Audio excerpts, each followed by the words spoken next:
Okay, folks, we're finally on the air. Sorry for the delay. And I should have foreseen that and left y'all a little video message, which I can do. Just pop on and make a video without any setup at all. Pretty cool, especially if you're out at the field and want to catch a quick shot of somebody's flight. Just open YouTube, boom, hit the record button. But I didn't get to do it. I was going back and revised a little bit of the instructions I was giving for accessing the chat box on the YouTube watch page. I had started that on Friday night and talked about it, and the weekend was too short. I never did get around to finishing writing it or posting a whole post about it, but I did clarify what I wrote on Friday night.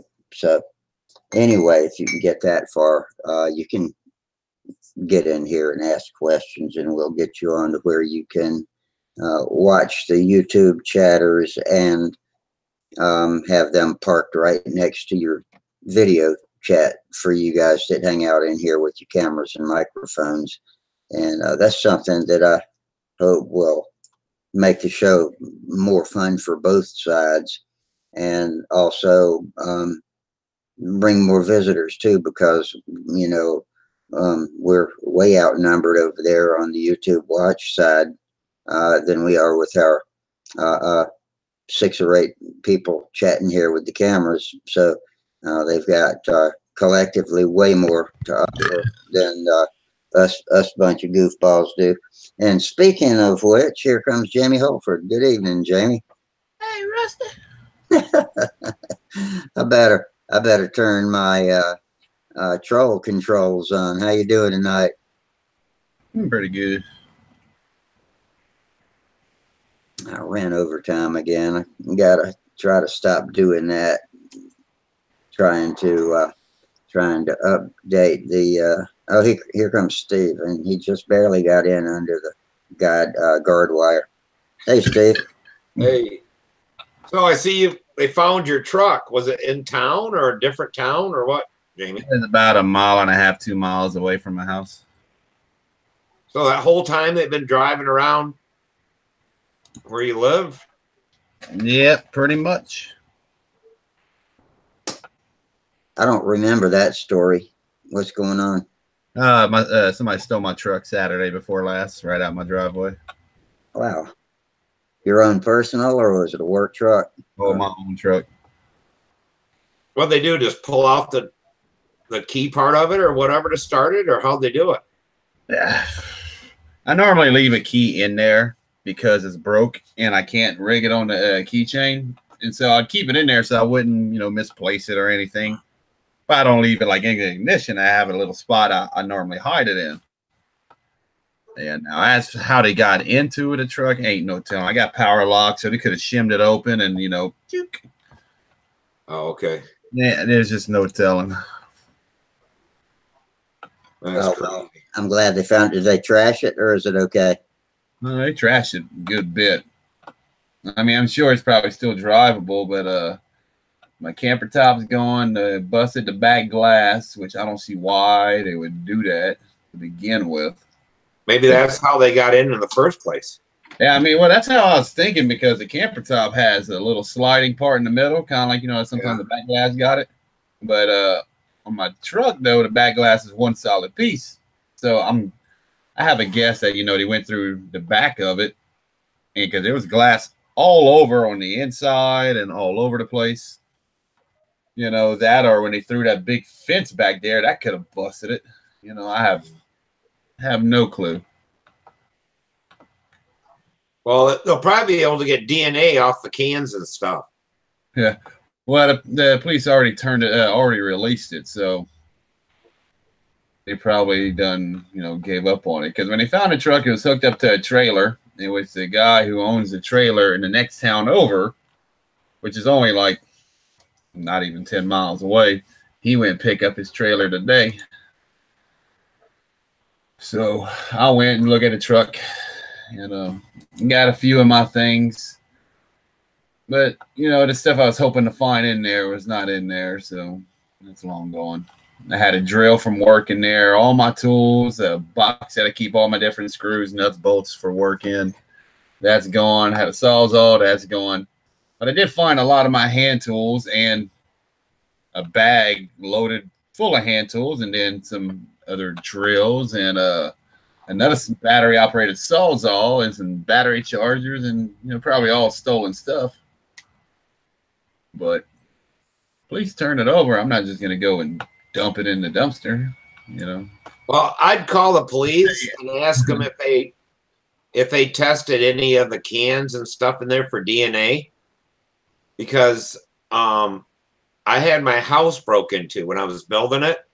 They stole my air conditioner, the condensing unit, all the damn insulation that was delivered that day for the whole house. And come to find out, they were in cahoots with Menards, guy who worked there, to let them know where they delivered truckloads of stuff, and then they'd go and grab it at night. Mm-hmm. Well, that guy must have been a moron to think he wouldn't get caught doing that.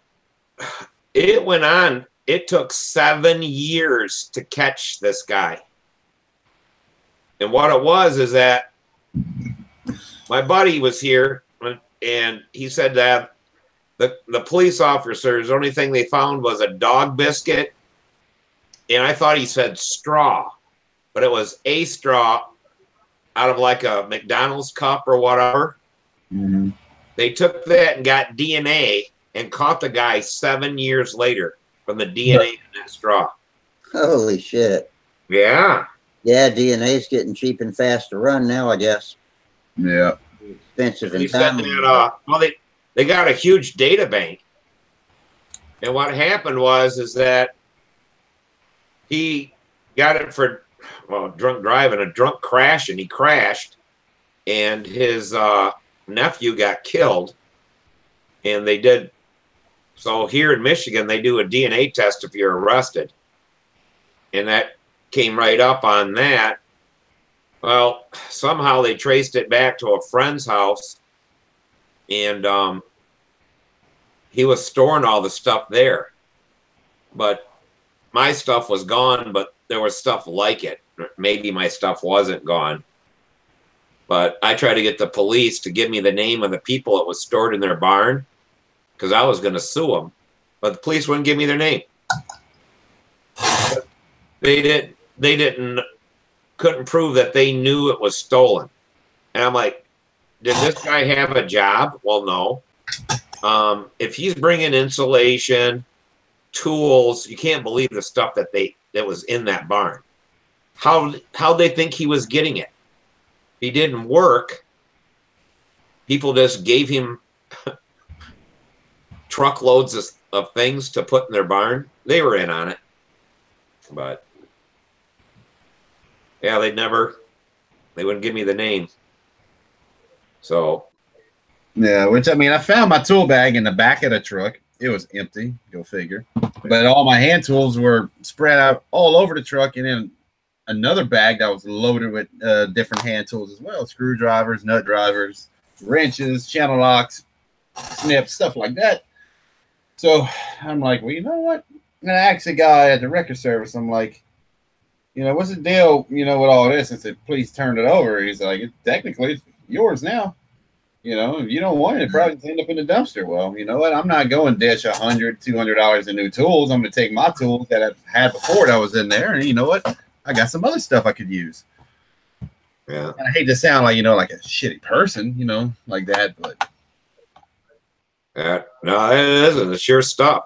But yeah, I'd definitely call the police and ask them if they took DNA stuff off them cans and stuff, because they can run it through the DNA database and catch the guys. shit, they got all kind of things in there they can run DNA on. They had an open jar of peanut butter in the console.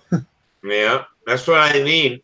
They really want to catch them, they will. But you know, every time I go through this, they always ask, "You have insurance?"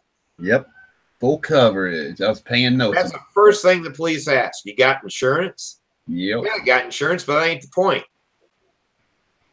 You know, I want these guys caught, and I want my deductible back. Yeah, that's the way I feel about it too. I want the guys caught. You know, I don't want to, you know, be compensated in any way except just if I could get my stuff back. Hey, Sparky. Hey, Sparky. So is it just sitting alongside the road, or? No, it was in my driveway. Oh, you mean when they found it? Yeah. Oh, it was in some driveway down the road. I don't know if it was somebody's actual house or if, you know, they've got lots of fields over here. I don't know if it was a farming driveway or what. And it just happened to come across it, or somebody reported it. It was one or the other. Yeah, these guys have done shit like that before. It should have been all dusted for fingerprints and everything else. I'd be calling them and say, hey, come over here and dust this thing for fingerprints, get DNA. Which, I mean, it's possible that they did it. I don't know. You shouldn't have to ask them to do that. I mean, it ought to. You mean the stuff that was just sitting there in the truck that wasn't yours? Yeah. You know, like fingerprinting the whole truck and, you know, an actual investigation or whatever. Well, all the beer cans could have been yours. Huh? I said all them beer cans could have been yours. Yeah, it could have been, but I don't drink Coors Light. So, and I hate Crown with a passion. I'm a Wild Turkey guy. So, not mine. I mean, it's almost a whole fifth. Sorry to hear about your story, Jamie. It's not nice, but it seems a common thing that tradespeople's vehicles get broken into for the tools. It's a common problem here in New Zealand. You know, if you've got a truck, van, whatever, they'll prey upon them knowing that there's something they can sell in it. Not nice. You just hope that they do get caught. Yeah. First I went to the Detroit contest and got my credit card information stolen. They shut down my credit card. My brother they stole his spare tire in the same parking lot of the hotel, but they didn't have any cameras or whatever. I couldn't get the police to do anything. And I'll be damned if we were working on that side of the state and plumbers went over there. They stole their whole van. So the plumbers called in and said, hey, the van's been stolen. Well, we got GPS on all of our vehicles. So they knew where it was at. My boss called the Romulus police station or whatever, said, hey, here's the van, is right at this address. And 5 hours later, they got there and there was nobody around. And everything in the whole van was stolen. Torches and all that stuff. But yeah, they never wanted to go over there. But they could have got it, right away. Yeah. It was only there like 10 minutes when, because the GPS when it starts and stops and all that kind of stuff, it'll show everything on the GPS. So they knew that the van had only been in that position for 10 minutes. They never went to look. They made sure everybody was gone when they got there and there wouldn't be a problem. That's rotten. Yeah, they're not really doing their job at that point. No, that sounds pretty slack to me. But I mean, the way I look at it, as long as I don't get screwed in the end, I'm not too really worried about it. I was talking to the guy at the record yard that owns that picked it up, and he owns over there at his record yard. He has a body shop and a paint, whatever. He does all the body work as well. So I was going to go through him with the insurance, to get everything fixed and whatnot. But he was just looking at me he's like, man, I wouldn't even worry about it. They're going to total it. Don't even worry. Don't stress or nothing. Go find you something new. And I'm like, what hey, year is it? It was an 11. Okay. Only had 107,000 miles on it, but I mean, tail lights busted, wiring for like a trailer hitch and whatnot busted, window busted. The AC is taken out behind the bezel, where they have like the AC vents and the radio and whatnot. It's like empty back there where the AC would be. and they got a panel on the bottom by the passenger floorboard. That's gone. I mean, it looked like somebody lived in that thing for a year, and they only had it a week. Wonder why they tear the dash up for what they were looking for. Oh, but I mean, the dash is still intact, but it's on the dash right above the bezel. There's a big old crack, you know. So I guess they ripped that bezel off, and I don't know what the hell they took out of there. But I mean, in the back of the truck, they had a radiator that was chopped up. They had a bunch of copper, you know, pipes and tubing and stuff. So it's just somebody looking to scrap a bunch of crap. Had a barbecue pit, a propane bottle, all kind of stuff. Hell, if they still had all that stuff in there to scrap, I bet you wherever it was parked, they lived real close to right there. Oh yeah, and then like my camper shell, gone. You know, it took me forever to find one that cheap. See ya. Gotta go to bed. All right, man. Who said that? Sparky? Yeah. Sparky. All right, Sparky. Good night. See ya. Okay, I'll sleep. Good night. Oh yeah. At least you didn't have an airplane in it. Oh, no, actually, I had two. You had 2 airplanes in it? Remember that orange one that'd be right there on the wall above the door? Oh yeah. That was a little RC combat plane, and I had an ARC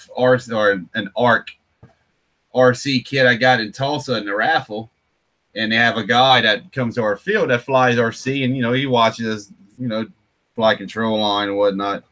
And I was going to give them to him, but he wasn't there that Saturday morning when I went to the field. And so I just left it in the truck. You know, no reason to take it out. And that ARC was still in the box in the back seat, big old box. And c'est la vie, it's gone. What kind was the ARC? Oh hell, it was a Thunder Tiger. It looked like an Edge 540, similar kind of sort. It was a profile made all of plywood. Oh, Yeah. RC airplane? Yeah. You know, so that's gone. And I mean, when I talked to the insurance people last Monday, when after I reported and whatnot, they ain't covering none of that stuff or my tools or whatever because I don't have renters or homeowners insurance. You know, but they would cover the camper shell because technically, as in their words, if it ain't part of the vehicle, but since the camper shell is part of the vehicle and it was bolted to the vehicle, I still got 2 of the clamps. Found 2 of the clamps in the guy's tool bag. And your company's drill or whatever you said it was it a drill? Yep, drill and an impact. Yeah. Driver. Yeah. In which they had a Black & Decker drill with the batteries in the back seat. They had a bag with a bunch of DeWalt batteries and a charger or 2, and I think a jigsaw that was battery operated and something else. I didn't really look at it too much. And a Sawzall, a DeWalt Sawzall. So I left all that in there until after the insurance and whatnot blows over, and then you know what? I got me a drill for the house. Yeah.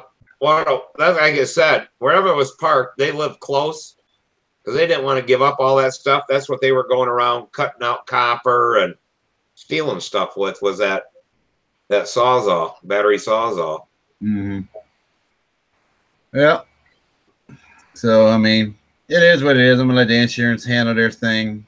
The record guy told me to, like I said, don't worry about it. Don't stress it. I'm telling you right now, they're going to total it. Don't worry about it. We're going to take care of you. Whatever. Do what you got to do because the way I looked at it, I was hoping if they found the truck, let it be perfectly fine, nothing wrong with it, or let them find it wrapped around a tree, one or the other. Because this is the one thing I did not want to have to do with is estimates, body shops, and this, that, and the other. A fight, just cut me a check and let me go about my merry business. How are you getting back and forth on your jobs? I got a rental. I mean, I got a rental car, you know, to get to my shop, and from the shop, I got a truck over there. Oh, I see. Yeah. So, I mean, the insurance is paying a rental. I got the rental for 20 days, so I got like 2 weeks left. And they hooked me up on that. But I ain't got to pay nothing on the rental at all. It was going to be like $3 a day, and they upgraded my car, so it was like $4 a day. And because of something with my insurance and comprehensive or whatever, something I don't understand, they paying for it totally. So I ain't got to pay nothing but the gas. Just clean it and bring it back with half a tank is what they told me. Oh, that's good.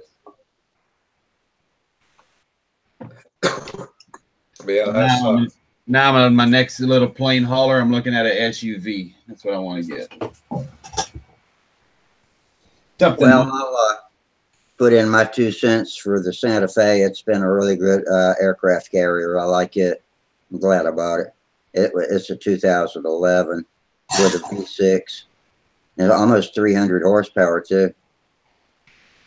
Yeah, I mean, I figured SUVs just be more, I guess you could say economical, but just more, just with the family and whatnot, instead of having a traveler contest in 2 vehicles. You can do it all in just one, pack up the kids, pack up the planes, and go. And plus, I have the room, the space, you know. As long as I have the same gas mileage as I do with my Ranger, I'm good. man, it should be. That's like, I want to get a small vehicle that can tow a little bit of something. And we may do it with Samantha's car, though, but they make a little 4-foot by 6-foot trailer with a V in the front, and it's only, I think, about 5 foot tall. And I'm going to get that to pull behind, put all the airplanes and stuff like that in there, and pull that behind the car. Oh yeah. That way, because drive the car 99% of the time, and then you got a gas guzzler that whole time. So the 1% you can go to contests or whatever. Yep. The way I look at it as well, driving an SUV to the Nats would be 10 times more comfortable than driving a Ranger. Yeah, even my PVC rack is going. The rack, I spent like $120 on like PVC to put that damn thing together. Blood, sweat, tears. That's not just a kicker. I can live with that. My stooge is gone, but they left the roll of rope that comes with it. The electric starter is gone, which I'm not really too worried about that because my dad has. What in the hell use do you suppose they would have with the stooge anyway? Maybe the rope, but the least they did was left the stooge and took the rope and hung themselves. You know. Well, maybe there was only 2 of them, so I don't know. Was there brass on that the stooge? 3 Stooges. Was there any brass on that stooge? No. They're probably scrappers. They just probably scrapped anything of metal. Yeah, well, they forgot the radiator in the air compressor in the back of the truck. They forgot their chainsaw in my back seat, but there was a chainsaw back there. Well, that's what I'm saying. They parked that vehicle. They were going to use it the next day. They live really close to where it was found. They just didn't want to have it in their driveway. Mm-hmm. They probably pulled it back around someplace. The next morning they get in it, or that night they planned on going back out and stealing a bunch of stuff. But I bet you if you went to any scrap yards, if there's a scrap yard around you. Oh, yeah, they got a couple. If you ask them, anybody coming in here with this truck, pulling a trailer, whatever, they'll probably tell you who it was. Oh, yeah, I mean, because at the scrap yards over here, you got to show your license whenever you... Right. That's why I'd be going there and say, hey, here's a picture of my truck. Who's been coming in scrapping stuff? I just learned a new word from YouTube. This must be a California word or maybe a Minnesota word. Mike says it sounds more like teakers, T-E-E-K-E-R-S. Tweakers. It sounds like meth heads. Yeah. Because around here, that's what the meth heads do around here. They go, when someone's on vacation, they'll go in their house and rip out all the copper wiring out of it. All the copper pipes, and they get back and they're like, yeah. Oh, yeah. Yeah. We had one of the businesses call in and said their chiller was down. So they send a guy out there. He goes out there, and this is a big chiller. And all the inch and 3/8 copper piping was gone across the back of the building. Wow. So we're like, oh, shit. So they spent that's a lot of copper. Oh, yeah. So they spent 2 days brazen in all new copper, got it all, charge it, got it all running. They said they left, you know, yep, everything's good. Next morning, the guy calls up, says our chiller's down again. They went back there to see what they did wrong. All the copper was gone again. Wow, that's cashy. Yeah. I can tell you a story about a walk-in or a big refrigeration warehouse in New Orleans. They put in all new condensers and everything on top of the roof. Okay, this is at least like 3 stories. Condensers, big units. So Steve, you know what I'm talking about with related warehouses. Guy put them up there, got them all set up that day. The next morning, they were gone. The whole freaking unit was gone. They probably put up big old crack condensers.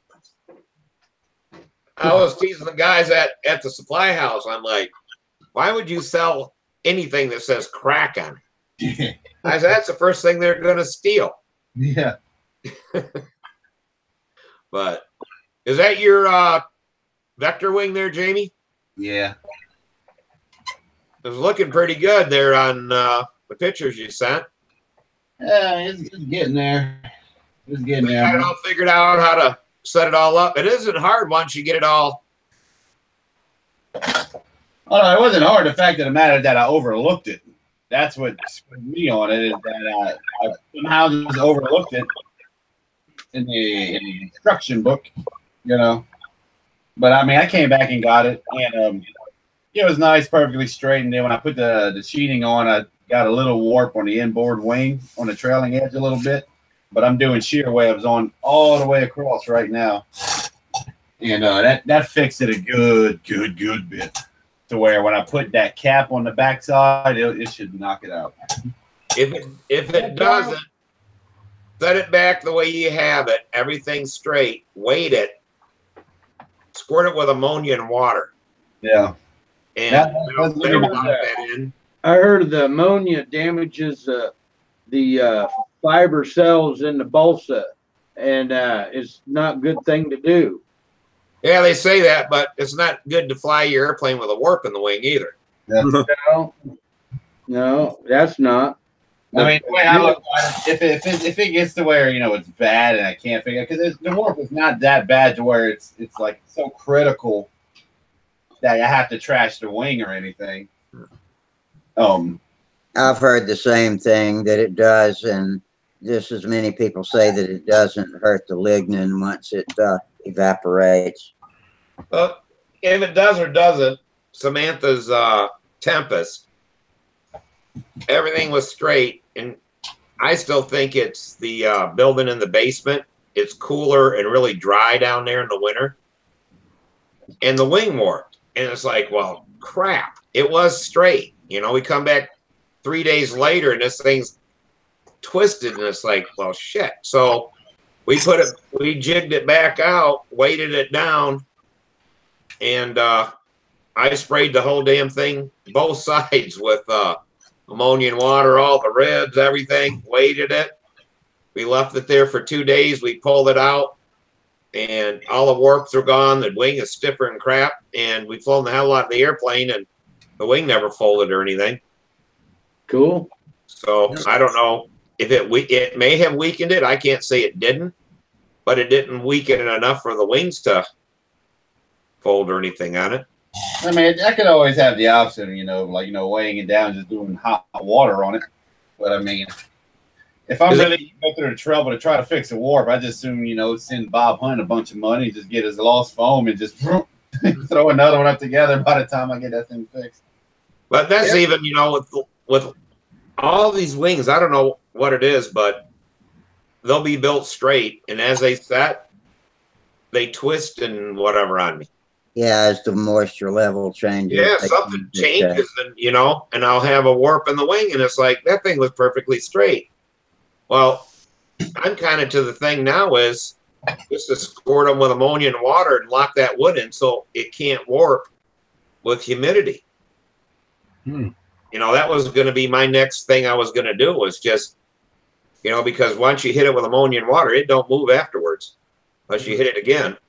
I usually over twist it just slightly and leave it like that. What I I could steal the neighbor's cat and get it to piss all over it while I got it flat, and that's that's that pure ammonia right there. That would work. Yeah, that would work. Yeah. I thought it was the dope continuing to shrink that twisted their structure as they got old, because I've found as my models get old, they tend to warp. I didn't think it would. That does it also. Yeah, that's true. You know, so That's why we build airplanes every year. Yeah. You know, we get a new plane. Yeah. Well, I wonder if it would help if you would spray the entire skeleton of the wing with either hairspray or extremely thin dope before you finish covering and everything. If that would keep moisture from penetrating it and making it, and maybe make it less prone to warpage from humidity changes. I know from now on, I'm going to make, like, say if I got 1/4-inch flaps or 3/8-inch flaps or whatever, I'm going to make that out of 1/8-inch wood, glue it up and make it out of that. So I was talking to Eric from RSM, you know, and all of his flaps and everything comes 2 pieces of wood or whatever. And same thing with some of the fuselage sides, and he said that it's different. The grain doesn't line up perfectly, so it can't warp. You know, when you got one solid piece cut out, if there's something in that wood that wants to twist, it's going to twist. But if you put 2 pieces together that aren't similar, not cut right at from the same piece of balsa, it keeps it from doing that. The grain resists, each different grain resists twisting. Yeah. Yep. Yeah, I put together one of our Eric's planes. That's the way the fuselage is put together, laminated, and so is the elevator. Yeah, I got to get a new fuselage for that thing and an elevator. But yeah, it's like I got a Pheno, the old time airplane. I think it's called a Pheno or whatever. Yeah, Pheno. And I haven't done anything with that airplane for 3 years, and it's still as straight as can be. Wow. But that's one with Eric. You glue up and sandwich everything together, and it just hasn't done it. You know. Why can't a guy put dope in a spray gun and spray the ribs and inside the interior of the wing, and then just paint the rest of it like you normally do? Yeah, but dope will shrink and actually show up like bad places in the wood that are weak or want to twist. Or I'll go get. Hold on, I'll be right back. I gotta get a flap. I'll show you.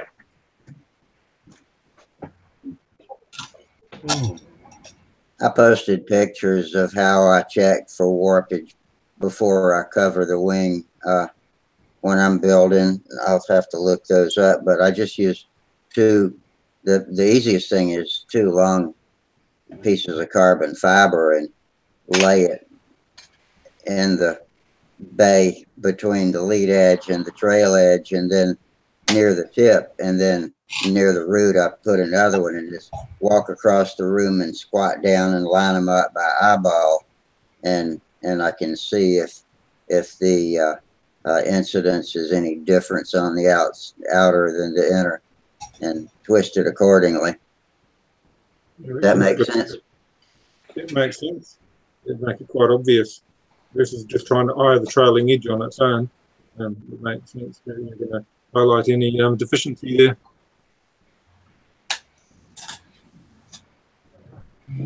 We get our stunt contest on the weekend, and now I need to build a new model. I wrote off my main model. What happened to your old model? Oh, it came apart in the air. It literally came apart. It was flying along really straight and level, and then one stabilizer came off, pulled the elevator off, then the other stabilizer came off, Wow. then the other came off, and by then it was in a slow descent, converted, and I was giving full down, but my flaps weren't enough to correct it. Probably the CG was way off, and it just Oh man, I'm sorry to hear that.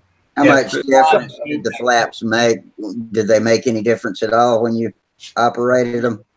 Yeah, it was so nose heavy by then, I think, having lost all that stuff on the tail, and part of it was being dragged along by the push rod as well. That didn't help. But Oh there was yeah, that didn't help Did anything. you feel like Wild E. Coyote as that thing was flying apart on you? Acme Yeah. control line airplane. Yeah. It was spectacular. Everybody thought it was great entertainment, but it was not what I intended. But it, That's Yeah. some friends for you, huh? See, and you always thought you wanted to take apart airplane, but they're not that great at what Wow, but people say. literally flying in the air and taking it apart. it So what happened. was the model, Gerald? Right? What was the model? Oh, it was my Yakusuka, which is semi-scale. It was based on a twister. The twister wing underneath, a slightly enlarged twister wing. The problem I had was I had a vibration, and I think somebody said you've got a resonance going through the fuselage. I had a vibration ever since it's new. It's kept putting out engine bolts. Engine bolts coming out. That's what I was gonna say. Yeah, and I've changed props and changed spinners, and that resonance, it seemed to be in the airframe because you could change things on the motor and the vibration would keep coming back. And the flight before, I just changed another engine bolt, put a new bolt on it, spat it out with a lock nut on it. It spat it out, and my mounts for the tank were all ripped from vibration. And I thought, oh, I'm lucky to make it through this flight, and it didn't make it through the flight. It was just a wicked vibration. The model wasn't a year old, but that vibration had been in there from the start, and it finally came. I wonder if the bushing on the crankshaft is worn. Oh, 35, wasn't it? Just say it. no, LA-46. Oh, And, no. It was a Fox. Come on, man. Now this is the same motor with the plastic back plate that vibrated loose the other week. Oh, no kidding. Yeah, that's that same motor. When you wasn't looking. Maybe it was the motor that was the problem, but I'm not going to use that motor again on my new model. I'll test it out on something else. But it was people said looking at it that you could see where the elevator or the stabilizers had just tore away. It wasn't a glue joint that failed. It was just the wood had tore away from the fuselage of the plane. It was spectacular. How fast was this thing flying? It was really windy. It was blowing 20 knots. It was a windy day, and I was cranking it up. I was giving it everything it had. I was doing a 5-second lap time. And people said, you're coping well with the wind, but I knew it was taking its toll. I had my vibration, and I was pushing the model as hard as I could to cope with the wind. But ultimately, it died. But I wasn't the only one to crash under those windy conditions. There were others crashing all over the place. But that's why I didn't feel bad in El Dorado when I crashed, because 2 other people crashed too. Well, it does make you feel better when you know you're not the only one. But when you're not doing anything, you're not flying a maneuver, and the model comes apart in midair. Well, that's really just bad building or fatigue. And I think in this case it was fatigue. You could feel It's some. kind of eerie when you see a plane flying apart as it's going around the circle. I mean, did people duck? Luckily, it was away from the crowds, and there was nobody around to be hit by anything. But, it left a debris field, as I'd say. It left pieces all over the field. But, yeah, I don't know if you can see. Hang on, let me click on you. Oh, I see a warp. Yeah, I mean, this thing was perfectly straight. I mean, Samantha's working on that plane. Wow. Sanded that down, and just sitting in the basement, it already starts to warp, and it's like, well, damn. So I guess I'm gonna probably use polyester resin, and I'll pin it to the table and fiberglass it. And I think if you put a coat of clear on the convex side, and just let it dry, it'll straighten right out. Yep. Big pot. Yep. Bet it would too. it might, but I don't know. It's just spray a little water on it and set something heavy on it overnight and let it dry. Yeah, probably be that because like if it's in a damp basement, then it's probably just got moisture on one side and not on the other. I got a humidity gauge in my basement because that's where I'm at, where I build. I'd like to have one in my basement. I'm sitting at 59% is where I'm at, and I've even got barometric pressure. Don't brag about that. Quit eating so many beans. Yeah. Yeah, I like it down here. Yeah, mine's about. I got one too. But mine's about 45% right now in the house, but yeah, I don't know. I don't know if it was sanding it and you relieve some wood that's holding it straight or something, and then it finally twists a little bit or whatever. But that'd actually be my first guess. Yeah. sanding away on part of the grain and Yeah. it relieves stress in some places and not the others, and it twists, and it's like, well, we're not going to go through what we did with Samantha's airplane there in France. I mean, flying on the airplane and everything, you can't believe that one flap, how much it twisted. We ended up cutting it there and re-gluing it. It looked like a trim tab on the... Oh, you had to get that much twist out of it, huh? Oh, crap. Maybe it was the altitude. I mean, it was a take apart, right? And it flew in an airplane. Yeah. 30,000 feet. Maybe that's what it was. And, well, it was in there before, and we took it to, when I took it to the Nats, and David Fitzgerald and, I can't think. Everybody was there, and they took a heat gun and got it all out and got the airplane flying good. And it stayed out the whole time until we left. We flew it and it was fine. We got there, and I put the flaps back on it, and I'm like, oh, my God. And as we were there, it got worse and worse. So we just cut it and moved it up about a quarter of an inch. Just went and made a new one. Yeah, we had no place to work or make anything there in France. Oh, man, I figured there'd be some kind of shop there for the world champions to go. Yeah, they have pit shops. In a pit area. No, they buy like on BattleBots. Yeah, it's basically just like any other contest. And don't you know they don't build planes, they buy them. They buy them built and painted and everything already. Y'all ever watch BattleBots on TV? Yeah. Well, they got a cool pit shop. It's got CNC machines and all different sorts of cutters, laser cutters and everything. Drill presses, all kinds of stuff those guys can use to work on their robots. That's when they had the nets, the Navy nets in the past in the US. They opened up their workshops and let people prepare and work on their models. They helped accommodate and feed them even on the early US nets. That's a while ago now. Yeah, Brodax, he opened up his shop, and you can use tools in the shop to fix your plane. Yeah, man, you got everything you need there. Yeah, Everything. yeah, that's pretty cool.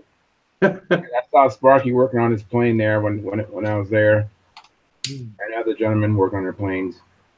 Sounds like it'd be a lot more fun to go to Brodex than go to the World Champs. You're really going to get treated better. I think so, man. Brodax is so much fun. It's amazing. Yeah, I want to go really bad. I haven't went yet. It looks like Doran's here. Let me let our friend in. That reminds me of our friend Daryl. Good evening. Gentlemen. Yeah, how's it going? How are you tonight? Well, good. I'm just looking at some school things for myself and to continue my education. So that's that. All right. Good. Rule number one, the most educated thing you could ever know about living in America, always wear protection.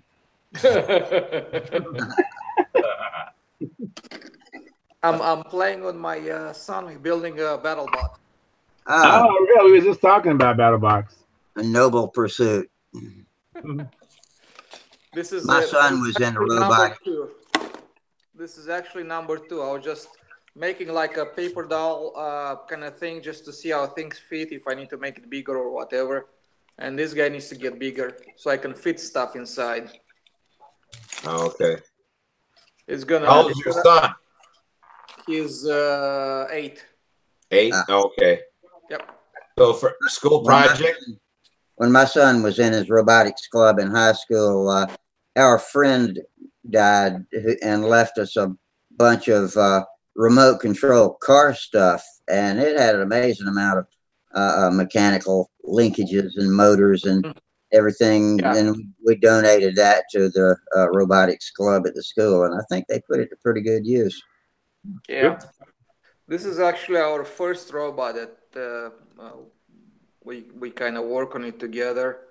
It's a drum spinner in the front. Oh, okay. Oh, cool. So we're going to be seeing y'all on TV. It's gonna have teeth in here that are fastened inside. So I didn't put them right now because it's just for, not cool to let the kid with that with that much firepower at his fingertips. Yeah, I really. wonder if there is such thing as a baby BattleBots contest, like half A for us.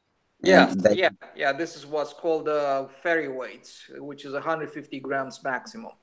Okay. And I have 2 brushless motors with belted drives to the 2 wheels, and the receiver. The electronic speed controllers are right here, if you can see them. Yeah.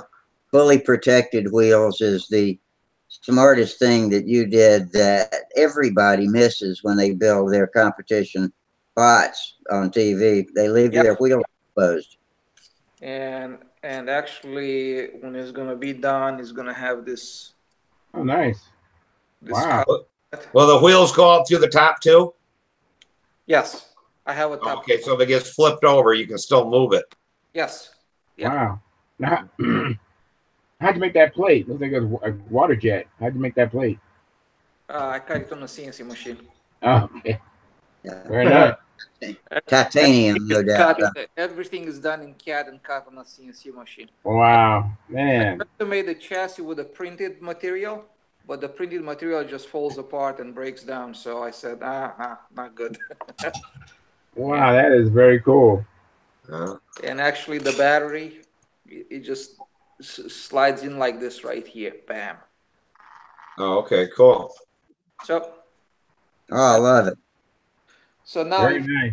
Since we have one, we might as well just make another one. So this second one that we just starting right now, I'm just trying to see if I can fit the components inside, because this is going to be the battery. So I have to find a place to put the battery. Right. And I have to find a place to put the speed controllers, which is going to be 2 of these guys. Okay. So what I'm doing, I'm just trying to figure out, hey, do I have enough room? And right now I feel like I need to go longer. Right. Probably going to have to max out the size that they are allowing. How many grams did you find? Inside of a cube that's 4 inch by 4 inch by 4 inch tall. Okay. So I'm going to go almost 4 inch wide, but go on a diagonal like that, fit inside that cube and max out the size as much as I can, so I have enough room to put stuff inside. So this one is going to have a 100 psi flipper system built into it with Wow. 2 cylinders that are 3/8 of an inch in diameter. Long story short, this flipper, when it opens up, at the pumps, gives you 22 pounds worth of pressure. Wow. 22 pounds of pressure, so which means at the worst case scenario, right on a tip, because you apply it here kind of like that. Right. You can push on a tip to give it full. So because it's not practical, so you have to push it here somewhere. And because of the leverage and all the stuff, you're probably still gonna get at least 9 to 10 pounds on a tip. So what are you gonna have a tank you pressurize? Yes. I'm What thinking kind of about gas? some like a bicycle pump that's gonna fit inside with a bicycle kind of a stem, right? And I can pump it up and watch a dial on the pump until it reaches 100, and just stop over there because there's a maximum allowable. Do they let you use other gases besides just plain air? I wonder. Some may give you more of a power transfer than air. Yeah, you alone. fill that tank with liquid refrigerant. Yeah, the pink bottle. It won't. If you use like 134A, I mean, I'm not sure if they allow you to do that. The That stuff's pretty spongy, though, I would think. And no, that's what we used to use in our air retracts for RC pattern planes. Yeah. You fill it with refrigerant and you're good all day long for how many times you want them retracts to go up and down. Yeah, but we're looking for instantaneous explosive power here. So I don't know if something like that or some other gas might have a, relatively harder, texture to it. I don't know I don't know the right word to use. But is compared with air. Well, you just have to pick the refrigerant with the pressure you want at ambient temperature. Then you're talking about hydraulics then. Yeah. Going from gas to a hydraulics. No, this is going to be a pneumatic system. Right. But once you boil off refrigerant, it turns into a gas. Mm-hmm. Yeah. So all you have to leave is a space in the But then you need a pressure container. regulator to regulate the pressure to 100 from whatever it is. Yeah. That's if you're using something with higher 134A though is going to run around ambient temperature. I'd say it's going to be pretty close to 100 pounds, 90 some pounds. PSI. Yeah. Yeah, PSI. Pounds per square inch. Yeah. Yeah. So just to imagine this, I have 5.3 ounces machine's maximum weight allowable by the class, and this thing is going to flip it up with power at the end of it is going to be a minimum of about 10 pounds, 9 to 10 pounds, somewhere over there. So it's going to throw the shit, it's like, I'm going to call it launch control. Yeah. The idea is to get under the other guys and just throw the shit out there. That's too cool. Preferably out of the arena, like a little Bronco. Anyways. Y'all get some video on that. I want to see you fight. Yeah, absolutely. Get some video for us. That'd be cool. Yeah, that'd be cool. Yeah, I'll do that. It'll be fun for me to just play with my son and we just fight each other. I mean, he gets the drum spinner or I get the flipper, or we flip, we swap roles and just have a blast with it, I guess. Go smash each other. But, I'm doing it primarily because I want to teach my son a couple of things, about engineering, solving problems, and I'm trying to get him on the second one. I'm trying to get him a lot more involved. Does he seem to have a natural inclination for that sort of thing? He doesn't have a whole lot of patience, but he wants to do it. So I need to teach him a bunch of stuff, So, but from an engineering point of view, if he wants to become an engineer in the future, this is a nice gateway to it. Adderall. Yeah. So that's kind of the goal. And having fun and smashing the shit out of each other in the process. No kidding. What's more fun than that? Tom, show us your fuselage. What? You got it all done? No, just got the bucks in it. But hey, that's a hell of a compound curve, dude. What they halfway out at? This here.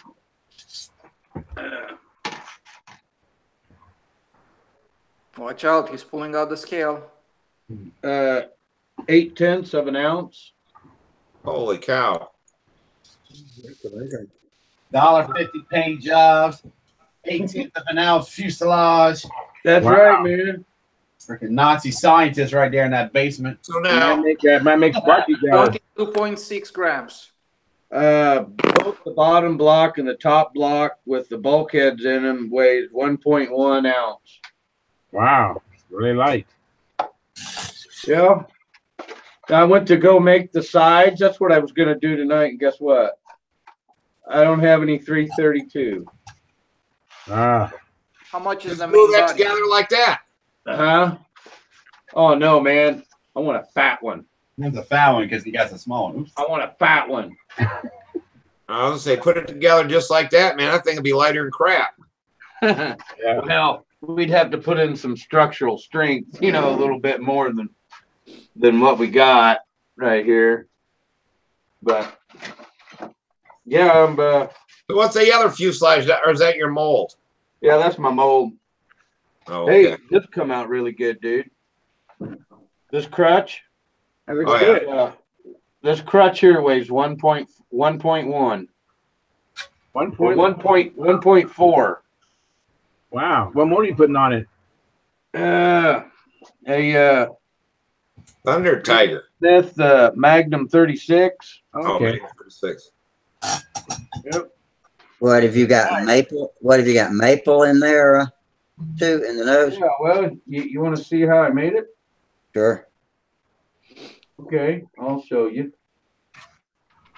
Yeah, Kevin McElroy says he's back from Florida. I really have to leave California to realize how much you hate California.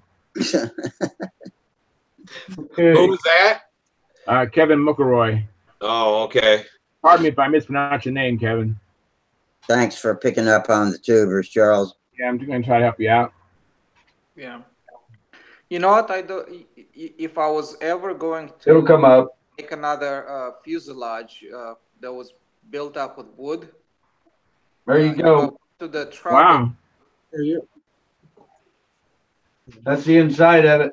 Now I did after I looked at this picture, I added a rib here, a rib here, and a rib here. Oh, okay. Did you make it out of balsa or did you use These are balsa, okay. 1/8 balsa. This one here is a bulkhead. It's plywood, and this one's plywood. This right here is 1/8 balsa wood underneath. Yeah. Okay. And then I topped it off with let's see here. That's my engine plates. That's the weight without the engine plates. I topped it off right here with the 1/64. Then with the engine plates. Oh, you know what my engine plates are? Right. An old frying pan with the Teflon that come off of it. That works. Yeah, that's good Nice. stuff. Yeah. Are you gonna have an inverted engine? For a frying pan. Huh?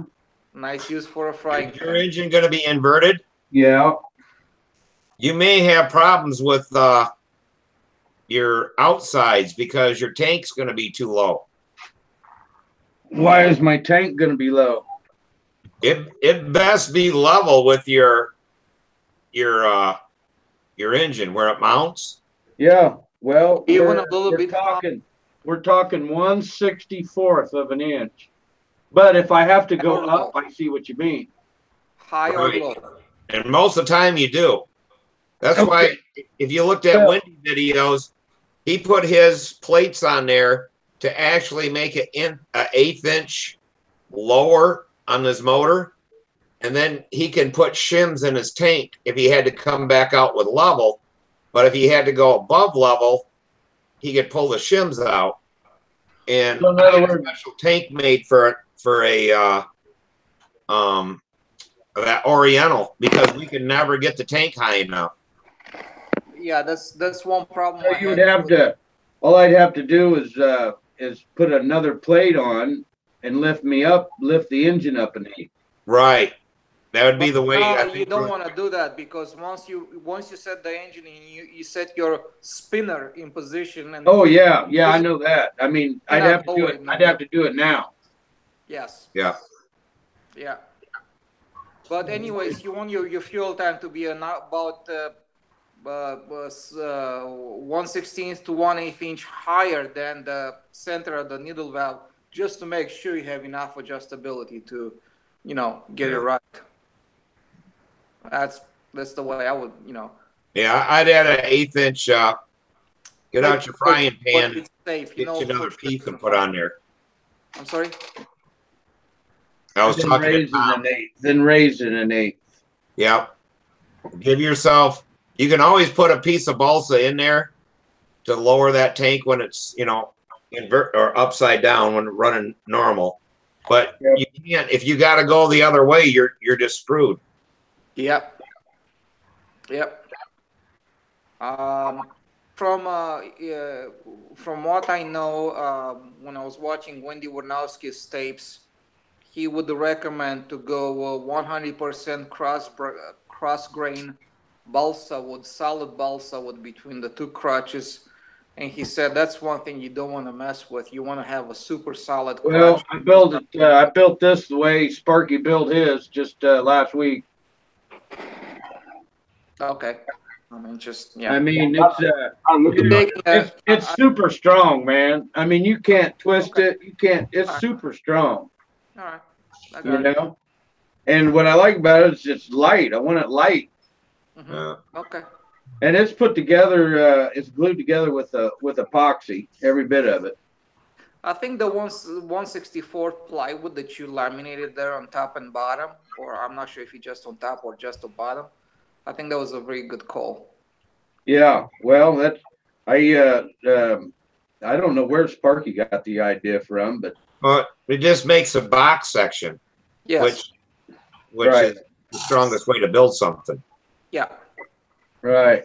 And I think the geodesic construction is going to be strong enough to get the job done with the You know, I was like that close where, you know, I took them plates and mortised them plates in place. And, you know, I should have listened to my gut on that. I should have just left that 1/8 inch place because thinking about it now, I did my Stuka that way. So Right, I got an 1/8 inch piece underneath my tank on my Stuka right now. So if I have to lift my tank, I can take out that 1/8 inch balsa I got in there, and Yeah. I can lift my tank up. Nice Crap. looking. You know what I'm going to have to do now? I'm going to have to make another one. No, just stick a piece over top of it, Tom. It'll be fine. Yeah. How's it look, Jamie? Oh, it's a lot better now. I mean, it's just like very, very slightly going down. That's So, a nice looking wing. so I mean, once I put the little caps, you know, I can just line it and glue them, CA it, line it. Train it So just- is the inside or the outside got the it's the inside. inside? So put an adjustable trim tab on the outside. Oh yeah, I will. I was planning on it anyway. That'll save you there on. In fact, it comes with it. That's kind of crazy, but it comes with it. Hey, Oh, did does you it guys really? fly with the Al Raby rudder? Yeah. Huh? It's fine and outside. I've never What plane are did you building, one. Jamie? Was that What plane are you building? Vector 40? Oh wow, nice. Is it the Vector that you just got? Yeah. Nice. Oh, man, you're moving on that one. Oh, you can build that one on rods, huh? That's how I did. That's how I built the inboard wing on rods, the outboard. But you know, like the instructions said, to pin it here, pin it there, shim this, shim that when you're doing the sheeting. Well, did you cut the holes in it for the rods, or was that already in there? Say that again. Was the rod system lasered in the ribs? Yep. Brodak. That's the 5/16, and I use Brodak's wing jig, and it's 5/16 tubes, aluminum tubes. What I did was I bought 2 of them from Brodak, the wing jigs. And that way you could do a full wing on Right, and then what I did is that my buddy Dick, he turned down these little plugs. One fits real tight and don't come out, and the other one will barely slide on. But now I got one tube that'll go across for a full wing. And then I modified some of the jig parts that hold it. And I set them up in close to the center of the wing and stuff like that. And then had it all down. And then that's how we did the legacy wing for Samantha. And that was the straightest wing I ever built. It was off that deal that we did. Yeah, all I'm gonna say that with this kit, they should just laser cut that stupid bottom spar and have it in the kit. That way you ain't got to do it yourself and you're saving time. Now, yeah, it takes all of 2 minutes to do, but I mean, with all this spare wood you have from the ribs and everything, you have more than enough room to do them 2 little 1/8 tapered spars. Just ching, ching, ching, ching, be done with it. That's just my opinion, but I'm right. Of course you are. Yeah. You're right. So now my next thing is get it. And then if you're not, then you have what happened to Gerald. Things start coming off in the air. Yeah. Or I come corkscrewing at you or something. But I'm hunting down a jig right now. I know where I can get one for like $100 and all that stuff. A fuselage jig. I ain't got the tools to make my own. Yeah, it's something I'm gonna make. Just haven't done it yet. I've got a plan, but I need to make one. I'm going to a kind of an estate sale this Saturday from a fellow modeler, and maybe I could find something at his place. I'll tell you what, an easy way to do that and how I made my fuselage jig, went to Home Depot and bought some aluminum L channel and took it and cut it into 2-inch strips and then drilled holes in them. And then I just pin them down to the table. Yeah, well, I'm on glass. Well, you could glue the aluminum to the glass. Yeah, I mean, usually I could rig something up to where I could, do it, and it'd probably work out fine. But A friend of mine did.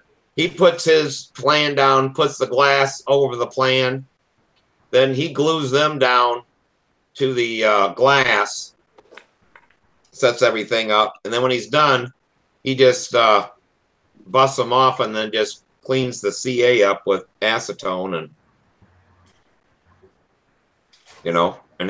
then he can use it again next time for something different. yeah, I mean, that's usually how, like, when I set spars and whatnot of it, I usually do it. I just don't trust myself to where it'd be perfect 90 and everything.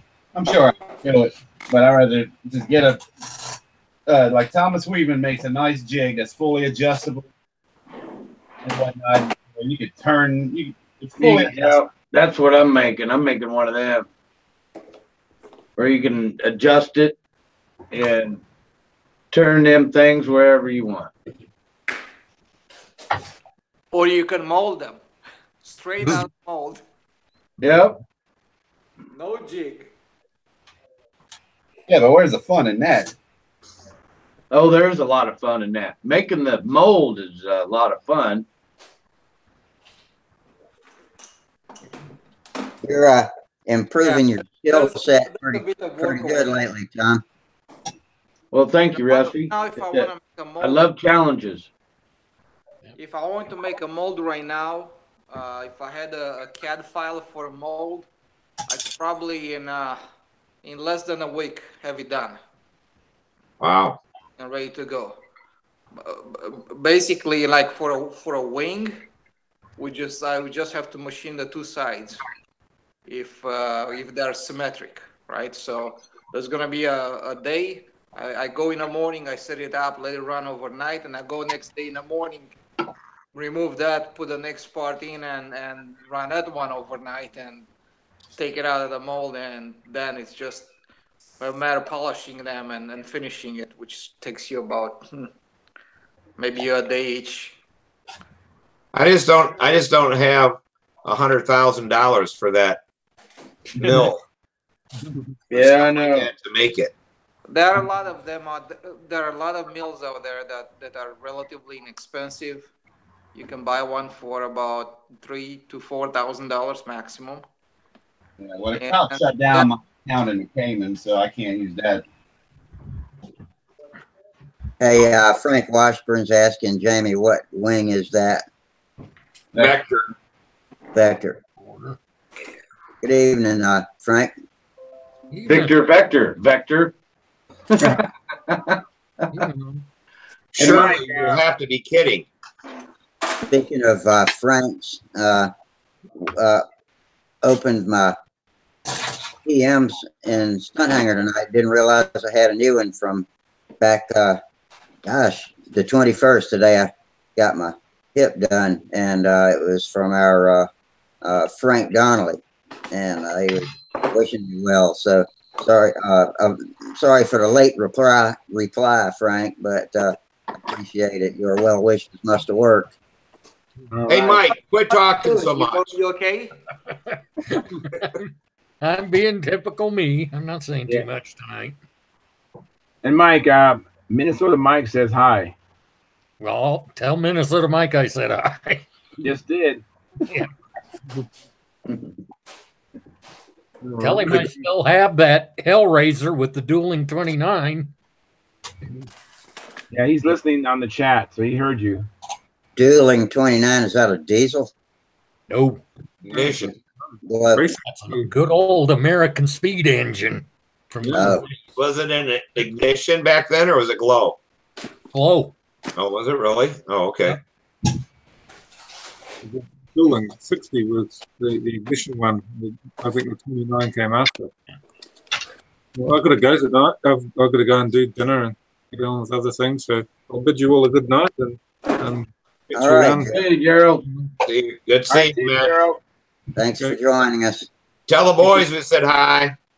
You okay? Yeah, good night. Yeah. And he's gone.